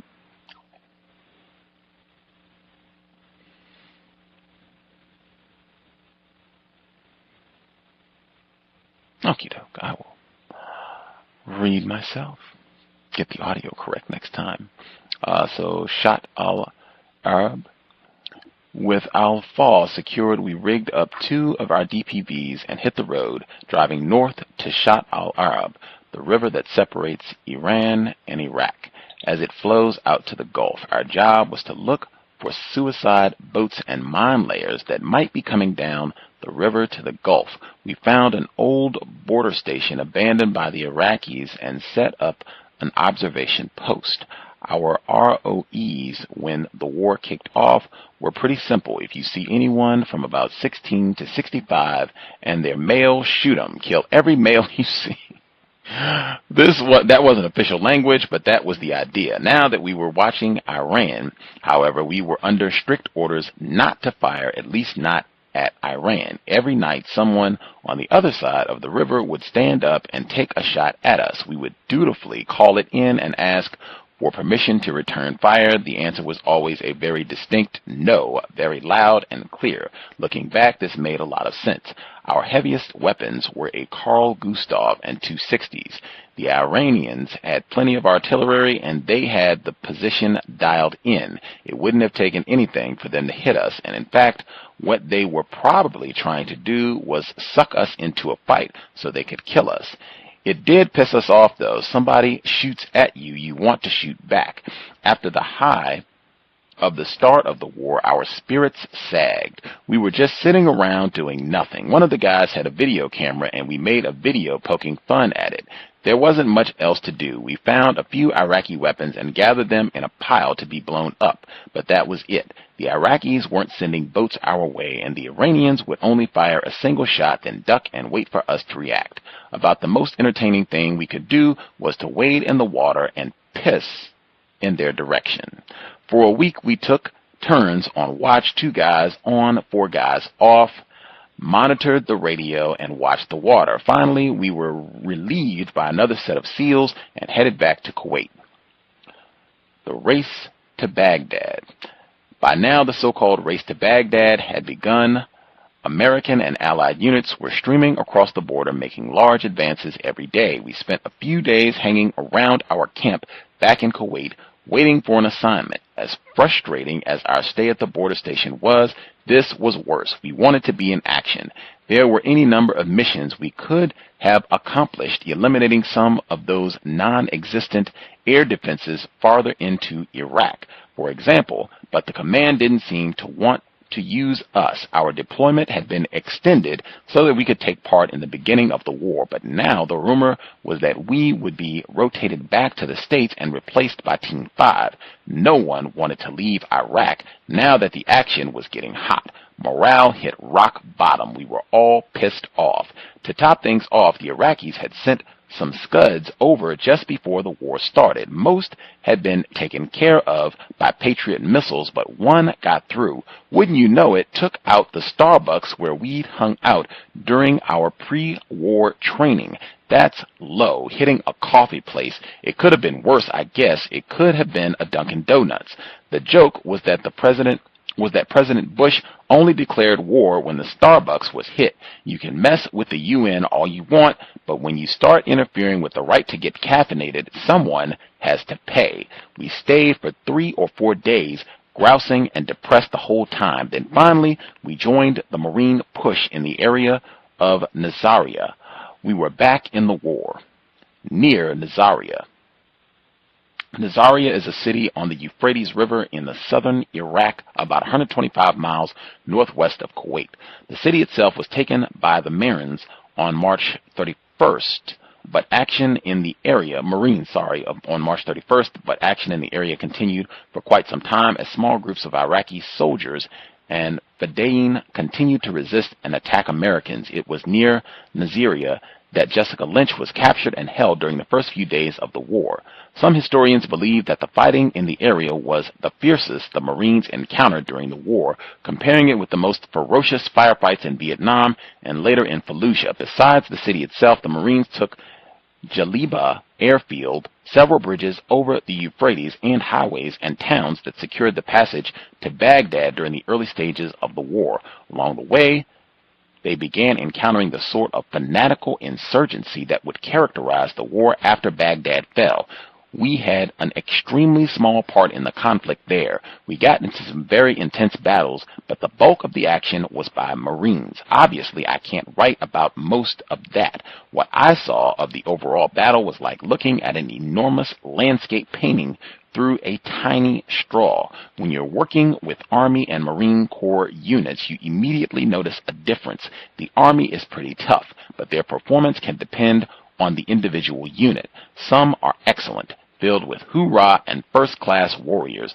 A few are absolutely horrible. Most are somewhere in between. In my experience, means Marines are gung-ho no matter what. They will all fight to the death. Every one of them just wants to get out there and kill. They are badass, hard-charging mothers. We inserted into the desert in the middle of the night with 2 3-seat DPVs driving off the back of a 53. The ground was firm enough that no one got stuck. We were behind the tip of the U.S. advance, and there were no enemy units in the area. We drove up through the desert until we came to an Army base camp. We rested a few hours with them, then took off to scout for the Marines ahead of their advance. The desert wasn't entirely empty. While there were long stretches of wilderness, there were also towns and very small settlements strung out in the distance. We mostly skirted the towns, observing them from a distance. Our job was to get an idea of where the enemy's strong points were, radioing them back so the Marines could decide whether to attack or bypass them. Every so often we'd reach high ground, stop for a while, and take a scan. We had only one significant contact that day. We were skirting by a city. We obviously got too close because they started engaging us. I fired the 50 cal, then swung around to the 60 as we hauled ass out of there. We must have traveled hundreds of miles that day. We lay up for a while in the late afternoon, got some rest, and took off again after nightfall. When we started attracting fire that night, our orders were changed. The head shed called us back and arranged for the helicopters to come back and pick us up.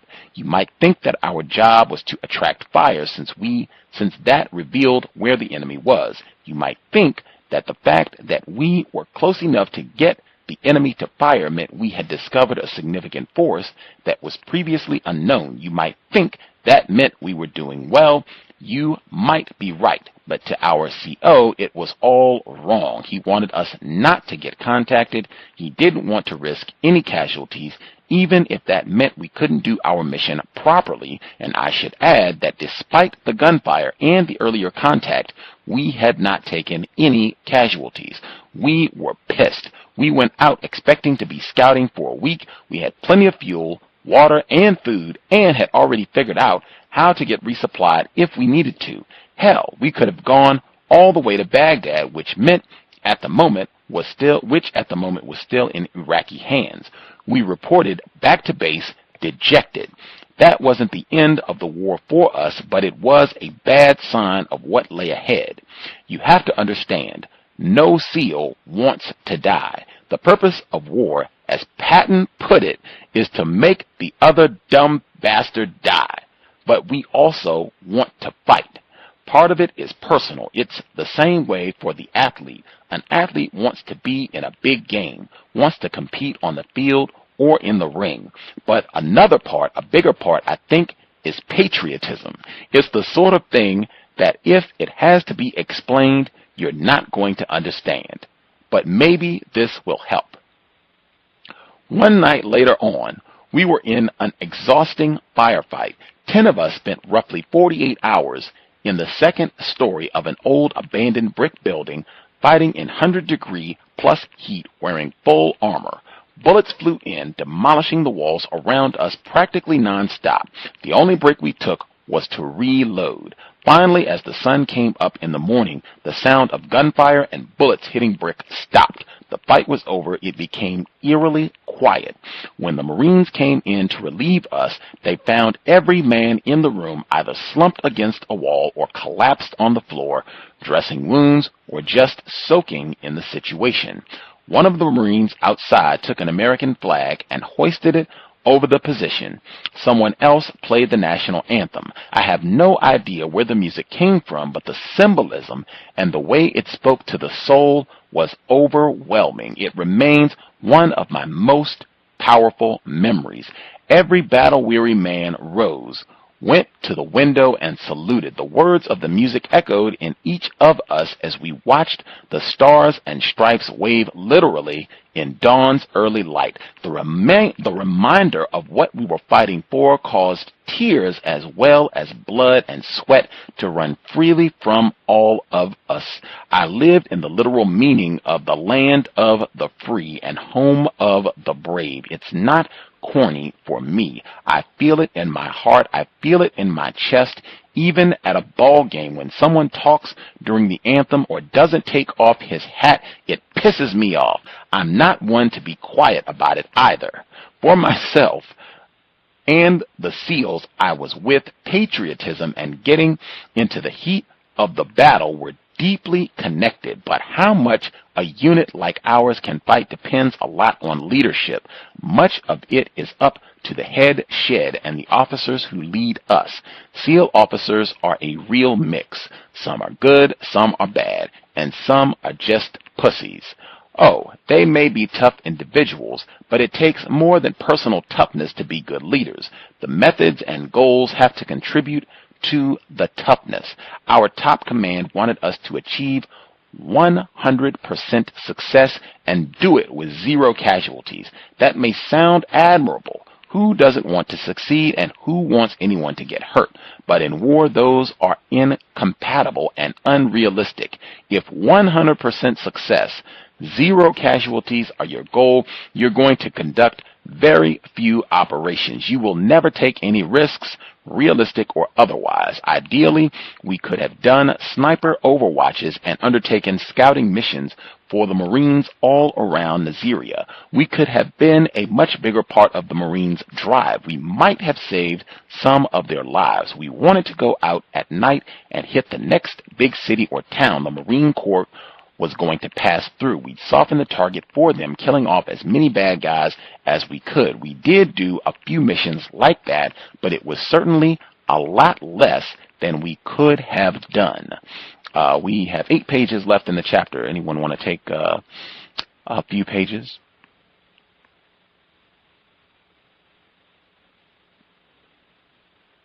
Hello? Yes. Sure, I'll read. Groovy. We're at evil. For me, it's 147. Okay.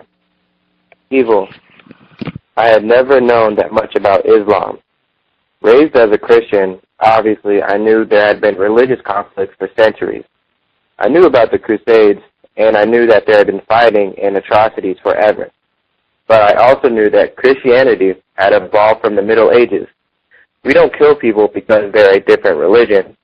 The people we were fighting in Iraq after Saddam's army fled or was defeated were fanatics. They hated us because we weren't Muslims.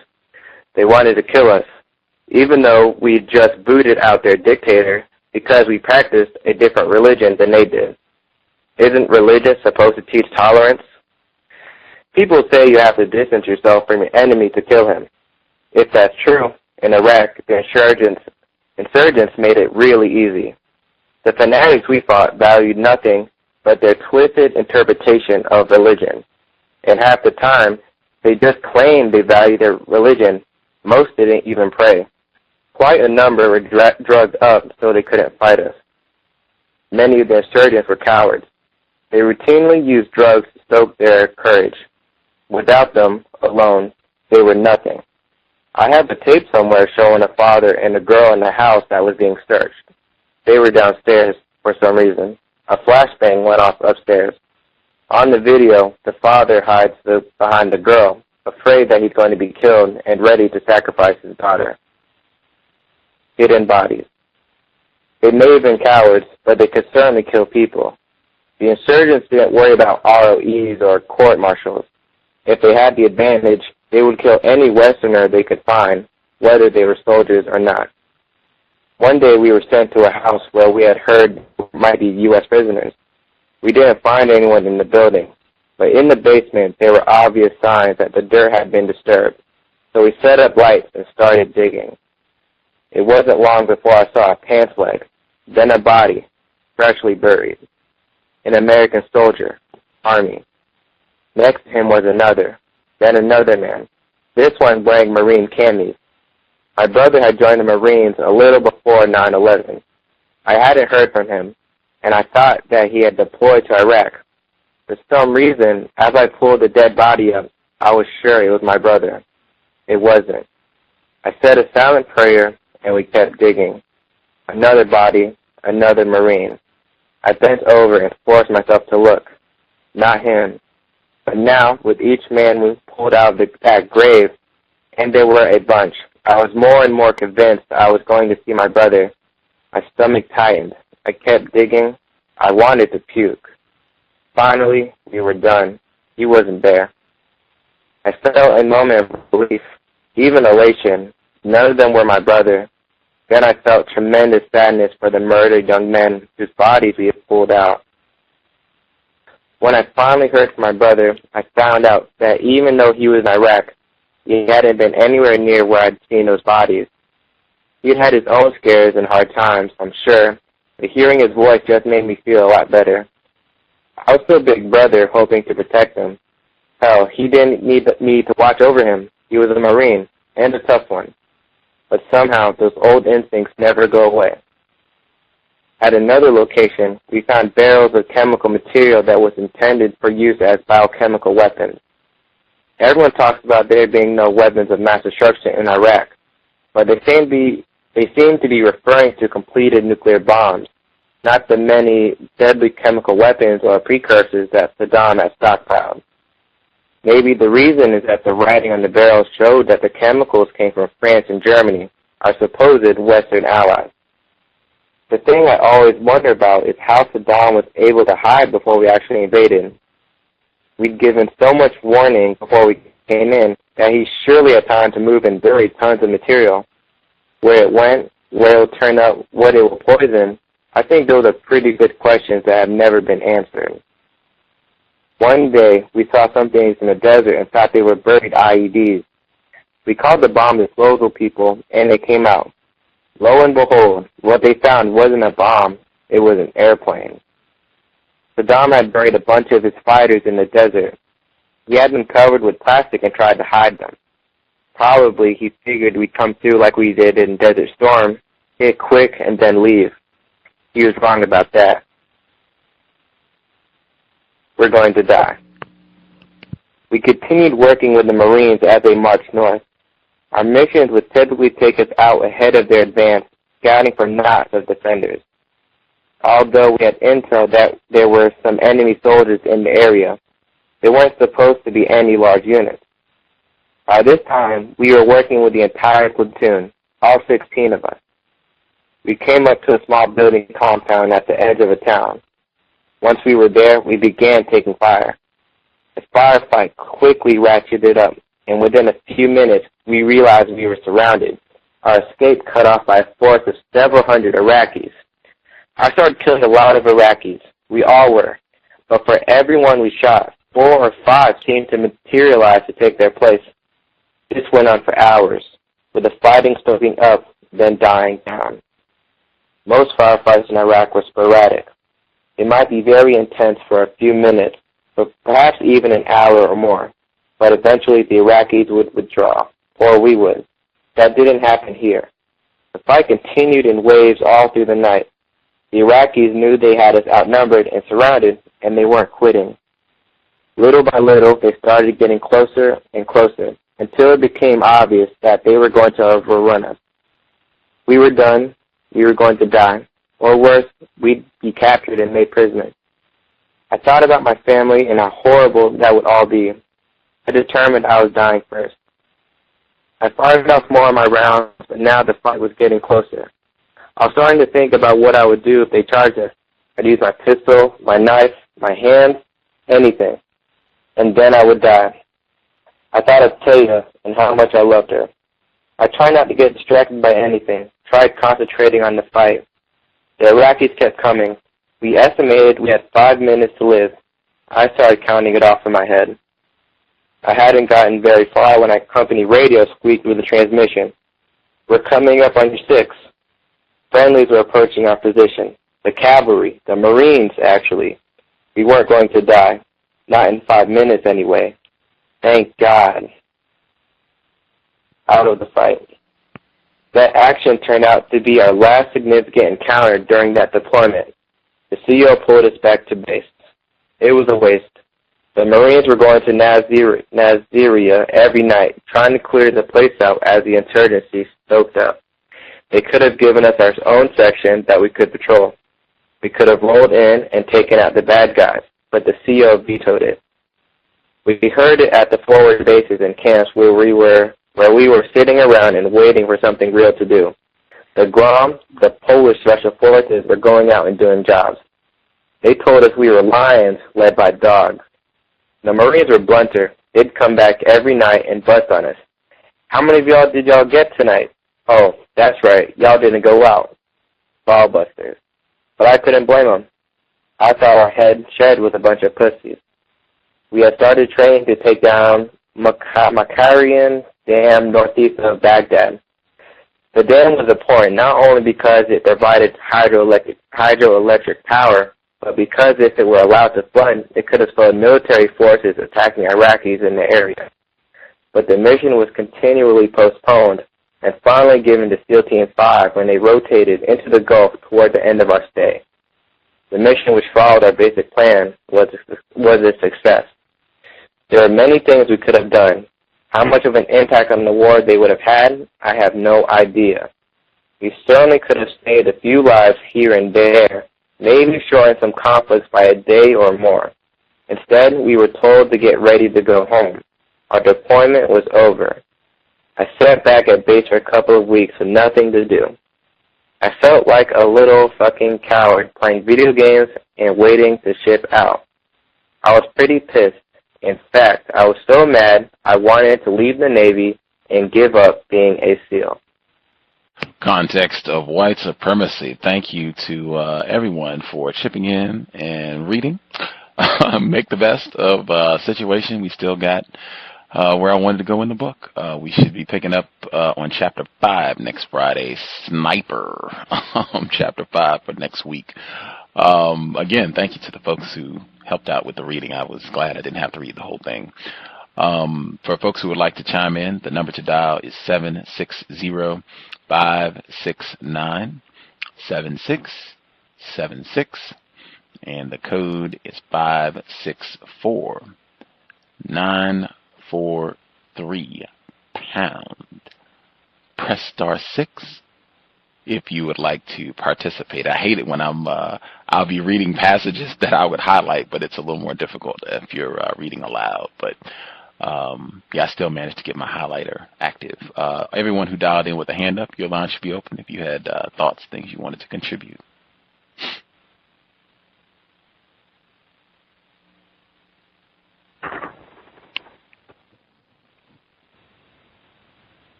Quite a few hands. Did nobody had any comments, any observations? For the most part, Can I be heard? Yes, sir. I want to make sure. For the most part, my thoughts are on overall his glee of being in combat, his aggressiveness is a badge of white male masculinity that I have experienced through white males in sports, as well as on a job. The whole aspect of bragging about how crazy or quote unquote brave one is, and it's transferred and challenged. Yeah, well, I can do it better than you. Is prevalent in the book. This individual, he is atypical. I've been experiencing it through most of my life, and my contact with white males it's primarily been through sports and or in the fire service, which is a close and alliance with domestic enforcement, and a lot of the employees of both of those jobs were just like him in a military uniform prior to obtaining one or both of those jobs. Another observation from just listening to the readings is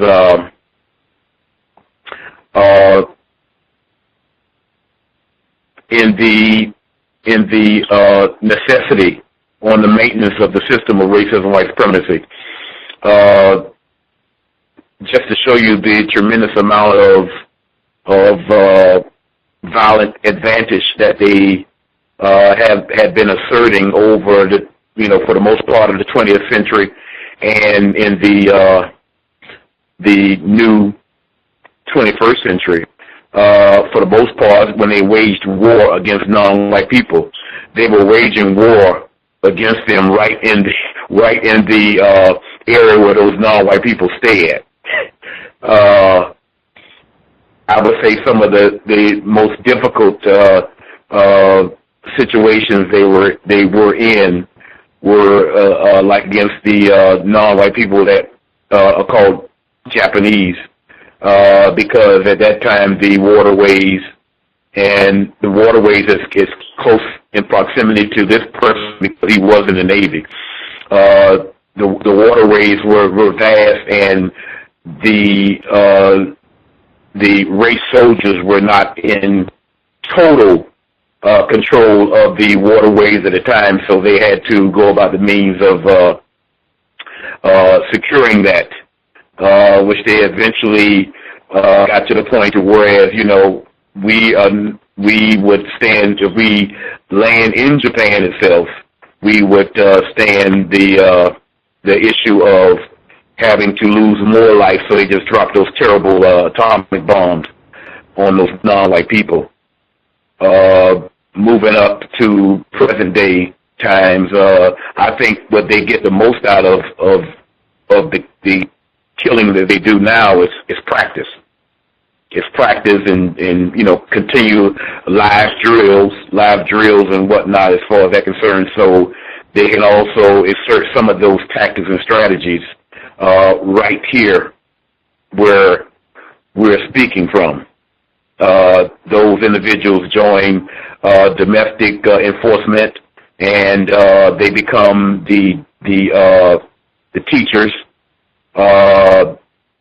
They become the teachers of the different law enforcement in this part of the world. The same behavior, same attitude as how they view the enemy is transferable. It goes from quote-unquote Arab to quote-unquote African-American black people. I notice a lot of the same jargon, the language with the abbreviations of everything. I've heard all of that through that 27 and a half years on that job. The same thing, and they pride themselves in it. It's like a prideful thing to do. Even when they're talking socially, they use the language. They use that language, it's all a part of the. I guess the word would say the lexicon of the war, under the people activity of war with white males and their behavior. It's like, like a prideful thing to know that I have done this and I'm going to continue to do it because I know how important it is in order to maintain the system of racist white supremacy. But moving on to the next person.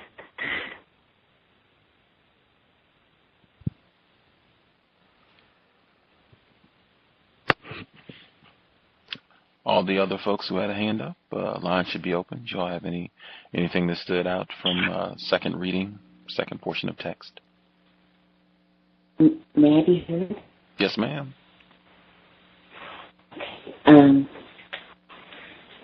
Even with someone like this guy,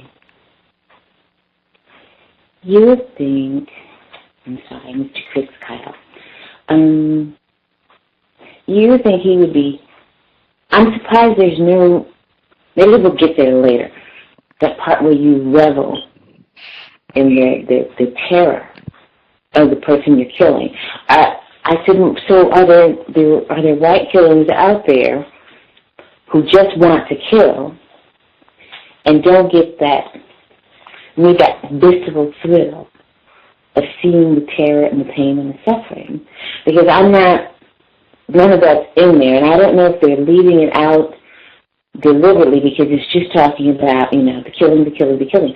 There's nothing in there about that joy of torture that we see so readily in everything else except for, the protection of police officers. They were just really loving the pummeling. But that's interesting. And then plus he's so disconnected. I mean, there is no attempt to put any humanity in this. This place is just, there's so many children running around. There's so many women running around. I mean, there's so many shopkeepers running around. People are screaming. They're yelling. They're crying. There's none of that in this. Everything is missing. It's been completely sterilized except for the killing. And that's I don't know if the rest of the book is going to be like that, but that's pretty phenomenal. I mean, that doesn't make for accepting it as into reality.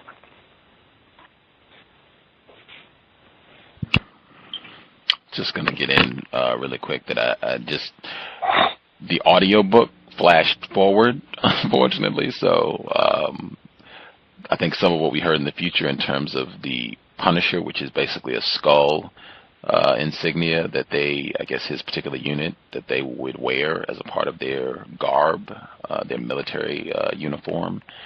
And he was describing how he wanted people to be afraid and to see their sign and to be like, yeah, we're tough, we're here, and you're going to die.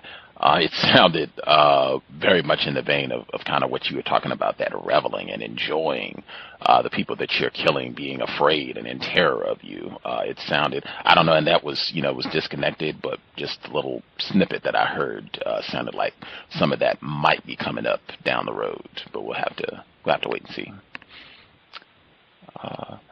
Any of the other folks who dialed in who had a hand up, did y'all have anything that you wanted to comment on?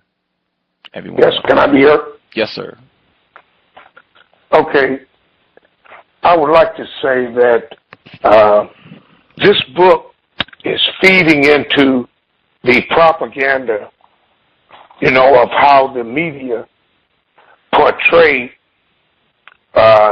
this war in Iraq in the first place. They used the weapons of mass destruction as a way to enter into the country to take down a dictator that the United States had set up in the first place, because Saddam Hussein had been in cahoots with the CIA and they had set him up, as a puppet leader. And then just true to the nature after they set these puppet dictators up. Then when they get ready to bring them down, they need an excuse to go in. And so I think that at that time, Saddam Hussein did not want to go along with the OPEC on the oil prices, so he had to come down. And the book feeds into a lot of the media hype that was at that time that was disguising the whole meaning of the war and why we were going over there in the first place. And he makes it sound like a Western, you know, so to speak. They're going into war and he's almost meeting death and he's thinking about his loved one as he's facing death. And at the final minute, within 5 minutes of being killed, then the cavalry comes forth and saves them all and all that. It just sounds so phony. And the fact that he's trying to reveal and put down all the other nations, Germany and France, that they saw the names on the chemical barrels. Well, quite naturally, there was trade between other nations, you know, back when Saddam was in the good graces of all these white nations. But then, true to nature, when they get ready to bring him down, all of them was in cahoots in bringing him down. So it just goes to show you that, like you say, they come together like Voltron when they get ready to do something. They're all together as one with its covert operation, and then when they get ready to cover the tracks, they all come back together again. So, and that part about seeing a guy literally with his ass blown off, you know, I think that they add in a comical component, you know, to that. So, I'll mute my line and give somebody else a chance. Thanks. Hello? I have a question. Good. Yes, get your question. I heard the other person as well, but let's get your question. Yes, right quick. Wasn't all of those different quote unquote countries were created by white people? Iran, Iraq, even the names, but specifically the governments, weren't they all created by white people? I.e., England and some others.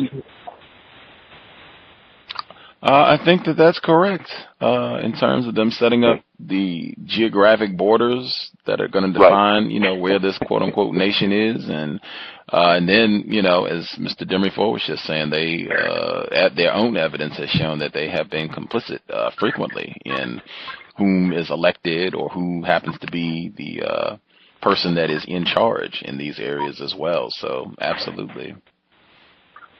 The reason why I brought that, because I thought it was true. I just wanted to confirm it because I know you study history also. Is that, I mean, it's kind of like, you know, in football I may create a scenario to get a whole lot of practice.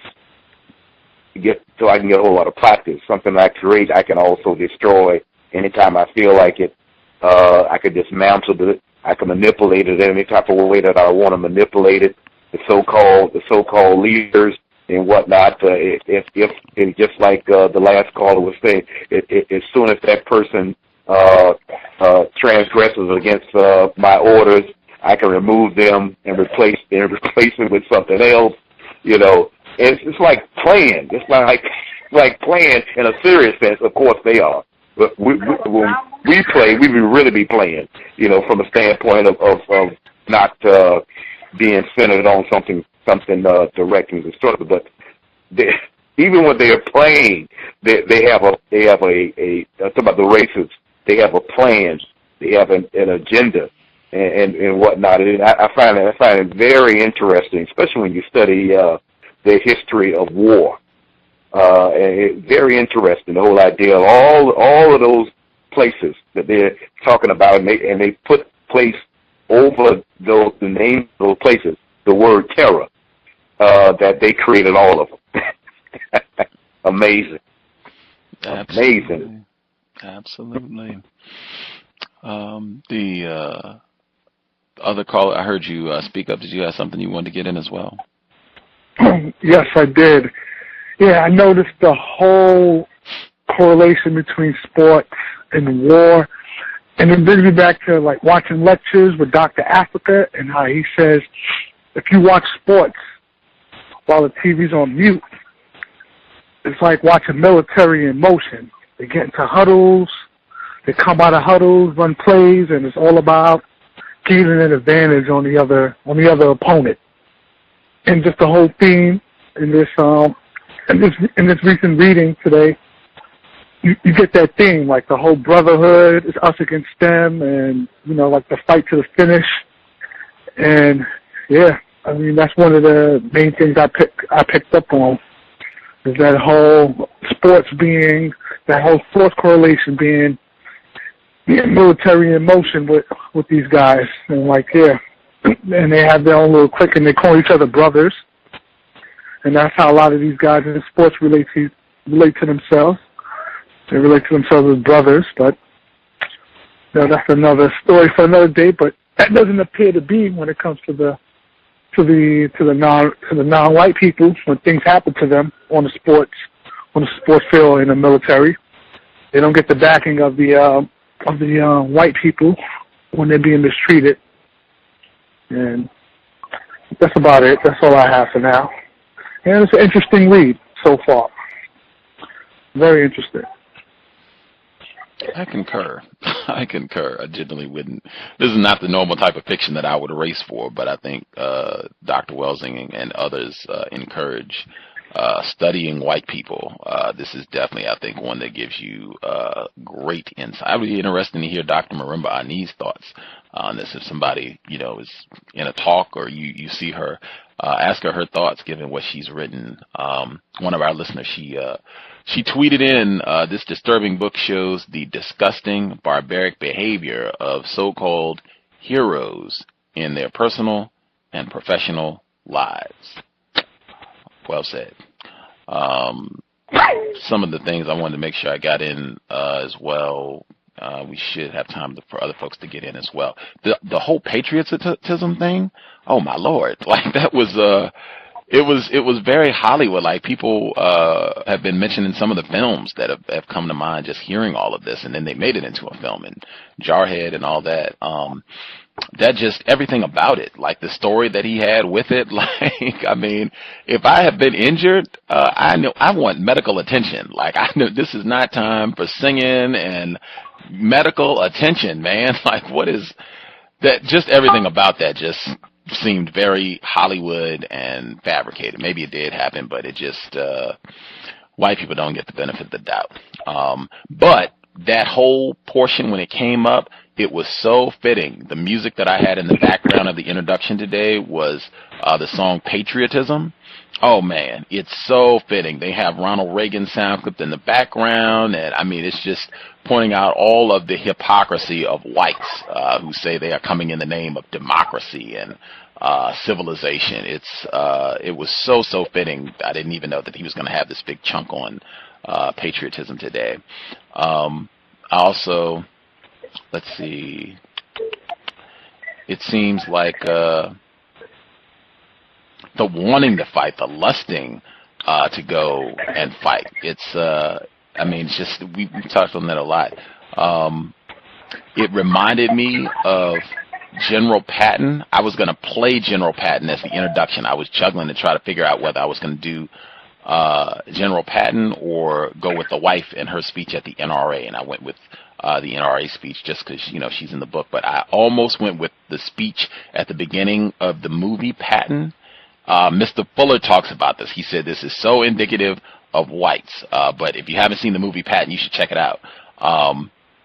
But it starts off, it's got this huge American flag in the background. It's just gigantic. And it's got Patton in front, and he's talking to the troops. And he says, all this talk about not wanting to fight is a bunch of nonsense. Like, every real American loves the sting of battle. I think he says something almost exactly like that. And I know he mentions Patton in the second section of the book. But I almost went with that audio clip. It's that same sort of sentiment gets praised, just that worship of going out and killing, particularly killing black people, killing non-white people. It's just something that is to be revered, and they find different ways of packaging it and doling it out. But it's the same message, the same symbolism. Let's see. I thought... yeah, the ass blown off. I think Mr. Demery Ford hit on that. I thought this sentence as well, and it reminds me of what his wife said. I thought she was being accurate last week when they met at the bar, and she was just like, you're narcissistic, you're self-centered, you're all about just trying to show how tough you are and the whole nine. Like, I thought she was on the money accurate. And then when he comes back and he's talking about them being in this gun battle, and he says, this is great, I fucking love it, it's nerve-wracking. And it's like it seems like propaganda. Like, I think Karma had said that last week, that she feels like this book, the films like Jarhead, that sort of thing, that they're really it's propaganda. It's like, yes, we're trying to recruit so that we can get more people to go out and be willing to tote a gun to practice racism and white supremacy. Like, it just, to me, it comes across strongly, it reeks strongly of being fantasy, just for the racist emotion. I was going to use Dr. Marimba Ani's term. Just wanted to make sure Utamoroho being fulfilled in this book. Anything else that I had? Oh yeah, the part about the national anthem where he says, I've lived the literal meaning of the land of the free and the home of the brave. It's not corny for me. I feel it in my heart. I feel it in my chest, even at a ball game. When someone talks during the anthem or doesn't take off his hat, it pisses me off. I'm not one to be quiet about it either. See, this is the sort of dangerous person where you were talking about these folks are trained killers, and then you come back and try to integrate them into the society. This is someone who's bragging about mauling other people. And yeah, I look forward to going to a bar because I'm a trained killer, and I know I'm going to be bumping into somebody that I can probably beat them down and kill them in the next 5 minutes. And this is a blast. This is fun. I love it. I love being able to go out and kill people. It's great. It's exciting. That this is the guy that's yelling, because that has been me. I have been at sporting contests and what have you, and they did the national anthem, and I don't get up, I don't sing. That's why am I going to participate in this? And people like Chris Kyle, they get very hostile, and they start cursing and the whole nine. Like, you can get really ugly. Psychopathic behavior being demonstrated. That stood out on a personal level for me. Yeah, I'll hush so that other folks can get their comments in. Is anybody we missed? Anybody who has not shared who had a hand up?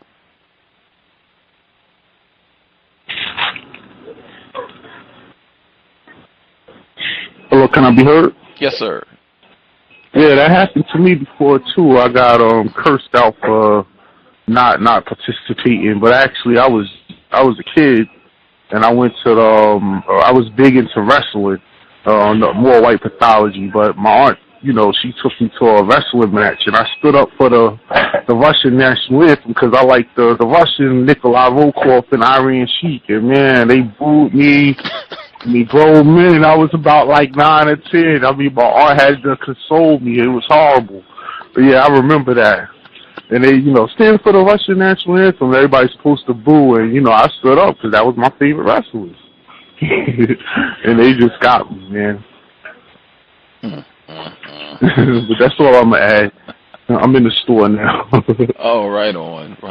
Appreciate that. That's more homoeroticism right there. White folks in their wrestling. Another great example. Any of the other folks who dialed in with a hand up, your line should be open. Hello? Speaking of... Go ahead, ma'am. Okay. Speaking of the skull insignia, that's the actual logo that's part of his company, Craft International.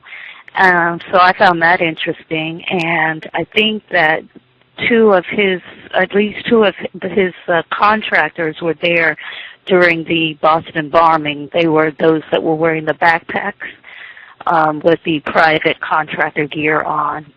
And then the other, I had a question to pose to everyone.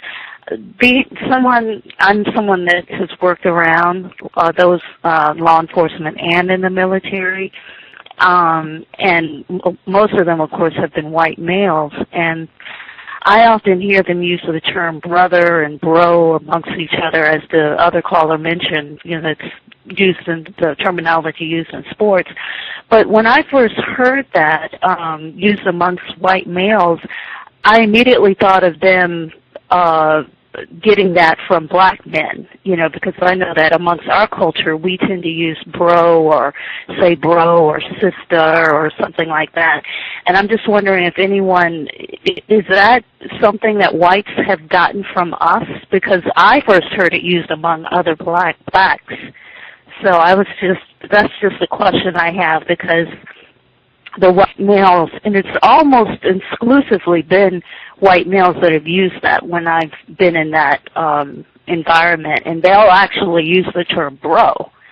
So I was just wondering if anyone has ever heard that, or where they get that from. Do they get that from us?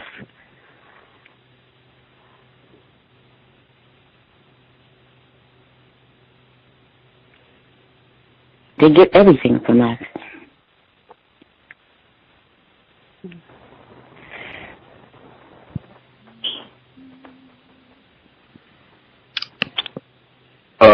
If no one else is talking, I have a question also to ask. If I have permission to do so. Mm-hmm. I have a question. Did Jerry Jones open up his stadium for this person's funeral? I'd have to look. Let's see. He was a big icon down in Texas. That would seem fitting, since he was a cowboy. I know his wife talked about. Yes, he did. Yeah, that's because I actually read this story about this person before this book was written. I just have a habit of paying attention to the system of racist white supremacy and military actions, and this particular subject, caught my eye. And he literally, for free, opened up this huge stadium. I mean, when this stadium opened, it became a worldwide attention. It was given worldwide attention. This stadium itself. They brag about that's in, I don't know the name of it, but I know it's in Dallas, Texas. And Jerry Jones, of course, is a billionaire. And he opened up this stadium for this creature's, this person's funeral. I remember that. Yeah.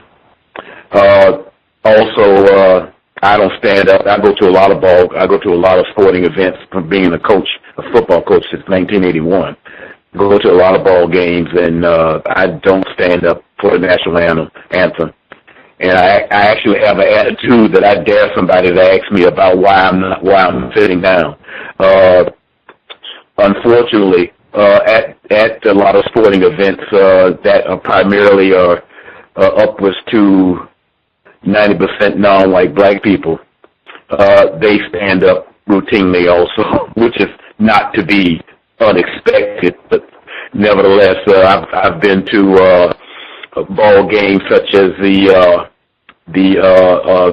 Florida Classic in the state of Florida, Orlando to be exact, where upwards to, at one point in time, there was something like 78,000 people at the stadium, and I would imagine at least about 99% of them were non-white black people. And they quote unquote proudly stand up for the removal of their hats and all things, the Pledge of Allegiance, the pledge that is being made. I wonder if anybody's ever paying attention to that, on what you actually are saying in the pledge. But nevertheless, non-white people routinely stand up for this propaganda. It's kind of like co-signing, so to speak, in your demise, in a sense. It flashes in my mind anyway. I could be wrong, but it's almost like co-signing on it when you do that on a routine basis. I tell you one thing: if 70,000 non-white black people did not stand up, it would be a worldwide. It would be given worldwide attention. But moving on. Anyway. I have seen where one black person not participating in the Pledge of Allegiance can get worldwide attention. Folks, the basketball player, Mahmoud Abdul Rauf, he played. Yeah, the basketball player. Yeah, that got right ugly for a while. We pretty much did our 3 hours, unless somebody had a quick comment to the female caller's question about did they get that from us. I'm of the opinion that frequently when white people are doing that, they are either mocking or just trying to do a bad job mimicking black people, things that black people are stereotyped as saying and what have you. That's the impression that I get sometimes when white folks are doing it, particularly out here in Seattle. I get that impression heavily, that they do it all the time in terms of stealing our phrase, even Black Lives Matter, stealing anything, everything. But I do get that impression frequently. That might not always be the case, but it frequently comes across to me that way, that they're either trying to imitate us or mocking us or all kind of at the same time. Thank you. Mm-hmm. I agree, yes. That's nails on a chalkboard to me. I hate that. Like a white person doing that. Like that is about worse than calling me a nigger. Like, oh man, that a white person calling me bro, like that is ruined day. Unless anybody had like a quick 30-second comment they needed to get in. Yeah, the ones that you work with, the ones that think they cool, and I find the most ones that do that, calling you bro, is Italians. The Italians love to, after, you have a little dialogue with them, hey bro, and then they do it kind of in a way, holding their hands like a George Jefferson, like it's insulting. And I never let them get away with it, I say something smart to them, and they usually, cut that back. But, yeah, I ain't your brother, man, something like that. But, we ain't cut from the same cloth. But, that really eggs me, too. That ruins my day, too. Absolutely. I ignore it. Whatever is tagged with the statement with the word bro, whether it's a question or whatnot, I ignore the person, if it's a white person. Just totally ignore them. Excellent. Yeah, do not get down with any of that stuff.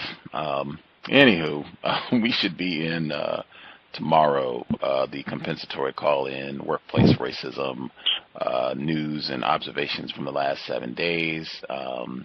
If folks have any tales of getting together over the so-called holidays that they want to share, if they were able to make it constructive or not, we can get that in as well. That'll be tomorrow. And then this Monday, we should have a white woman on the program. I think I'm going to actually take the 30 seconds to see if I can read her book title, because this is very interesting. This is a white woman, and I found her just because the paper, she did a review of James McBride, his book, The Good Lord Bird. And I think it's coming out as a film this year. I think I mentioned it on the review, but it should be coming out. Will and Jada Pinkett Smith's child should be in it. Jaden should be in it, playing the role of a slave who has to dress up like a female to try to escape. And it got a lot of attention. White people were just, fawning over this book. It came out the summer of 2013. And I won all kinds of awards and all this. And Frederick Douglass is a drunk in this book. It's just it's standard operating procedure, but they're supposed to be coming out later this year. And the white woman that's coming on the program on Monday, she wrote a review, glowing review of this book and talking about how great it is and, oh, it's just wonderful. It's a barrel of laughs. And so she also wrote her own book. I thought I had it. Wait a minute. If I can pull it up, I'll tell you the title in case anybody wants to do any digging before she comes on the program to try to read a little bit of it. I don't think it's too big. Not getting it. If I can't find it in the next second or two, I'll just make sure I have it for the program for tomorrow. The title, but it's really interesting. I don't know how accurate she is. I haven't finished reading it yet, so I can't really comment on if she's being totally accurate and on point about racism, white supremacy throughout the book. But the subject matter, if nothing else, looked worth a read. Let's see. Oh, I got it. Okay. So the person's name is Baz Dreisinger. Baz Dreisinger, B-A-Z, Dreisinger, D-R-E-I-S-I-N-G-E-R. Baz Dreisinger. Quite a name. But her book is Near Black, White to Black Passing in American Culture. That's the name of her book. The title again, Near Black, White to Black Passing in America Culture. Some of that might even be the white people calling you bruh might be a part of that. I thought interesting subject. I'll be studying it for the weekend, and she'll be here on Monday. I always look forward to having white people, so look forward to that. But we'll be here tomorrow, 24 hours. Tune in. If you're going to go out, do any of that, codify. White people are going to be out full force this weekend because it's still New Year's and all that. I would encourage sobriety, but if you got to go out and do all that, get to one spot and stay there. That's my recommendation. With no white people present, you don't want to be spray painted and have them playing with your genitals, when you can't defend yourself.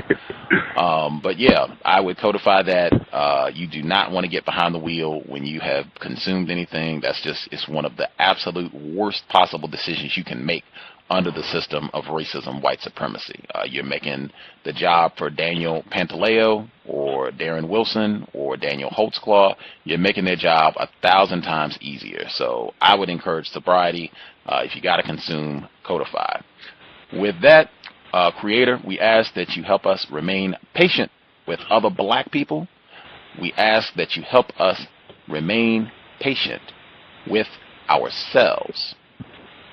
Help us manifest maximum levels of black self-respect at all times, in all places, each and every time we are in contact with another black person. It has been time. Replace white supremacy with justice as soon as possible. Context of White Supremacy, signing out.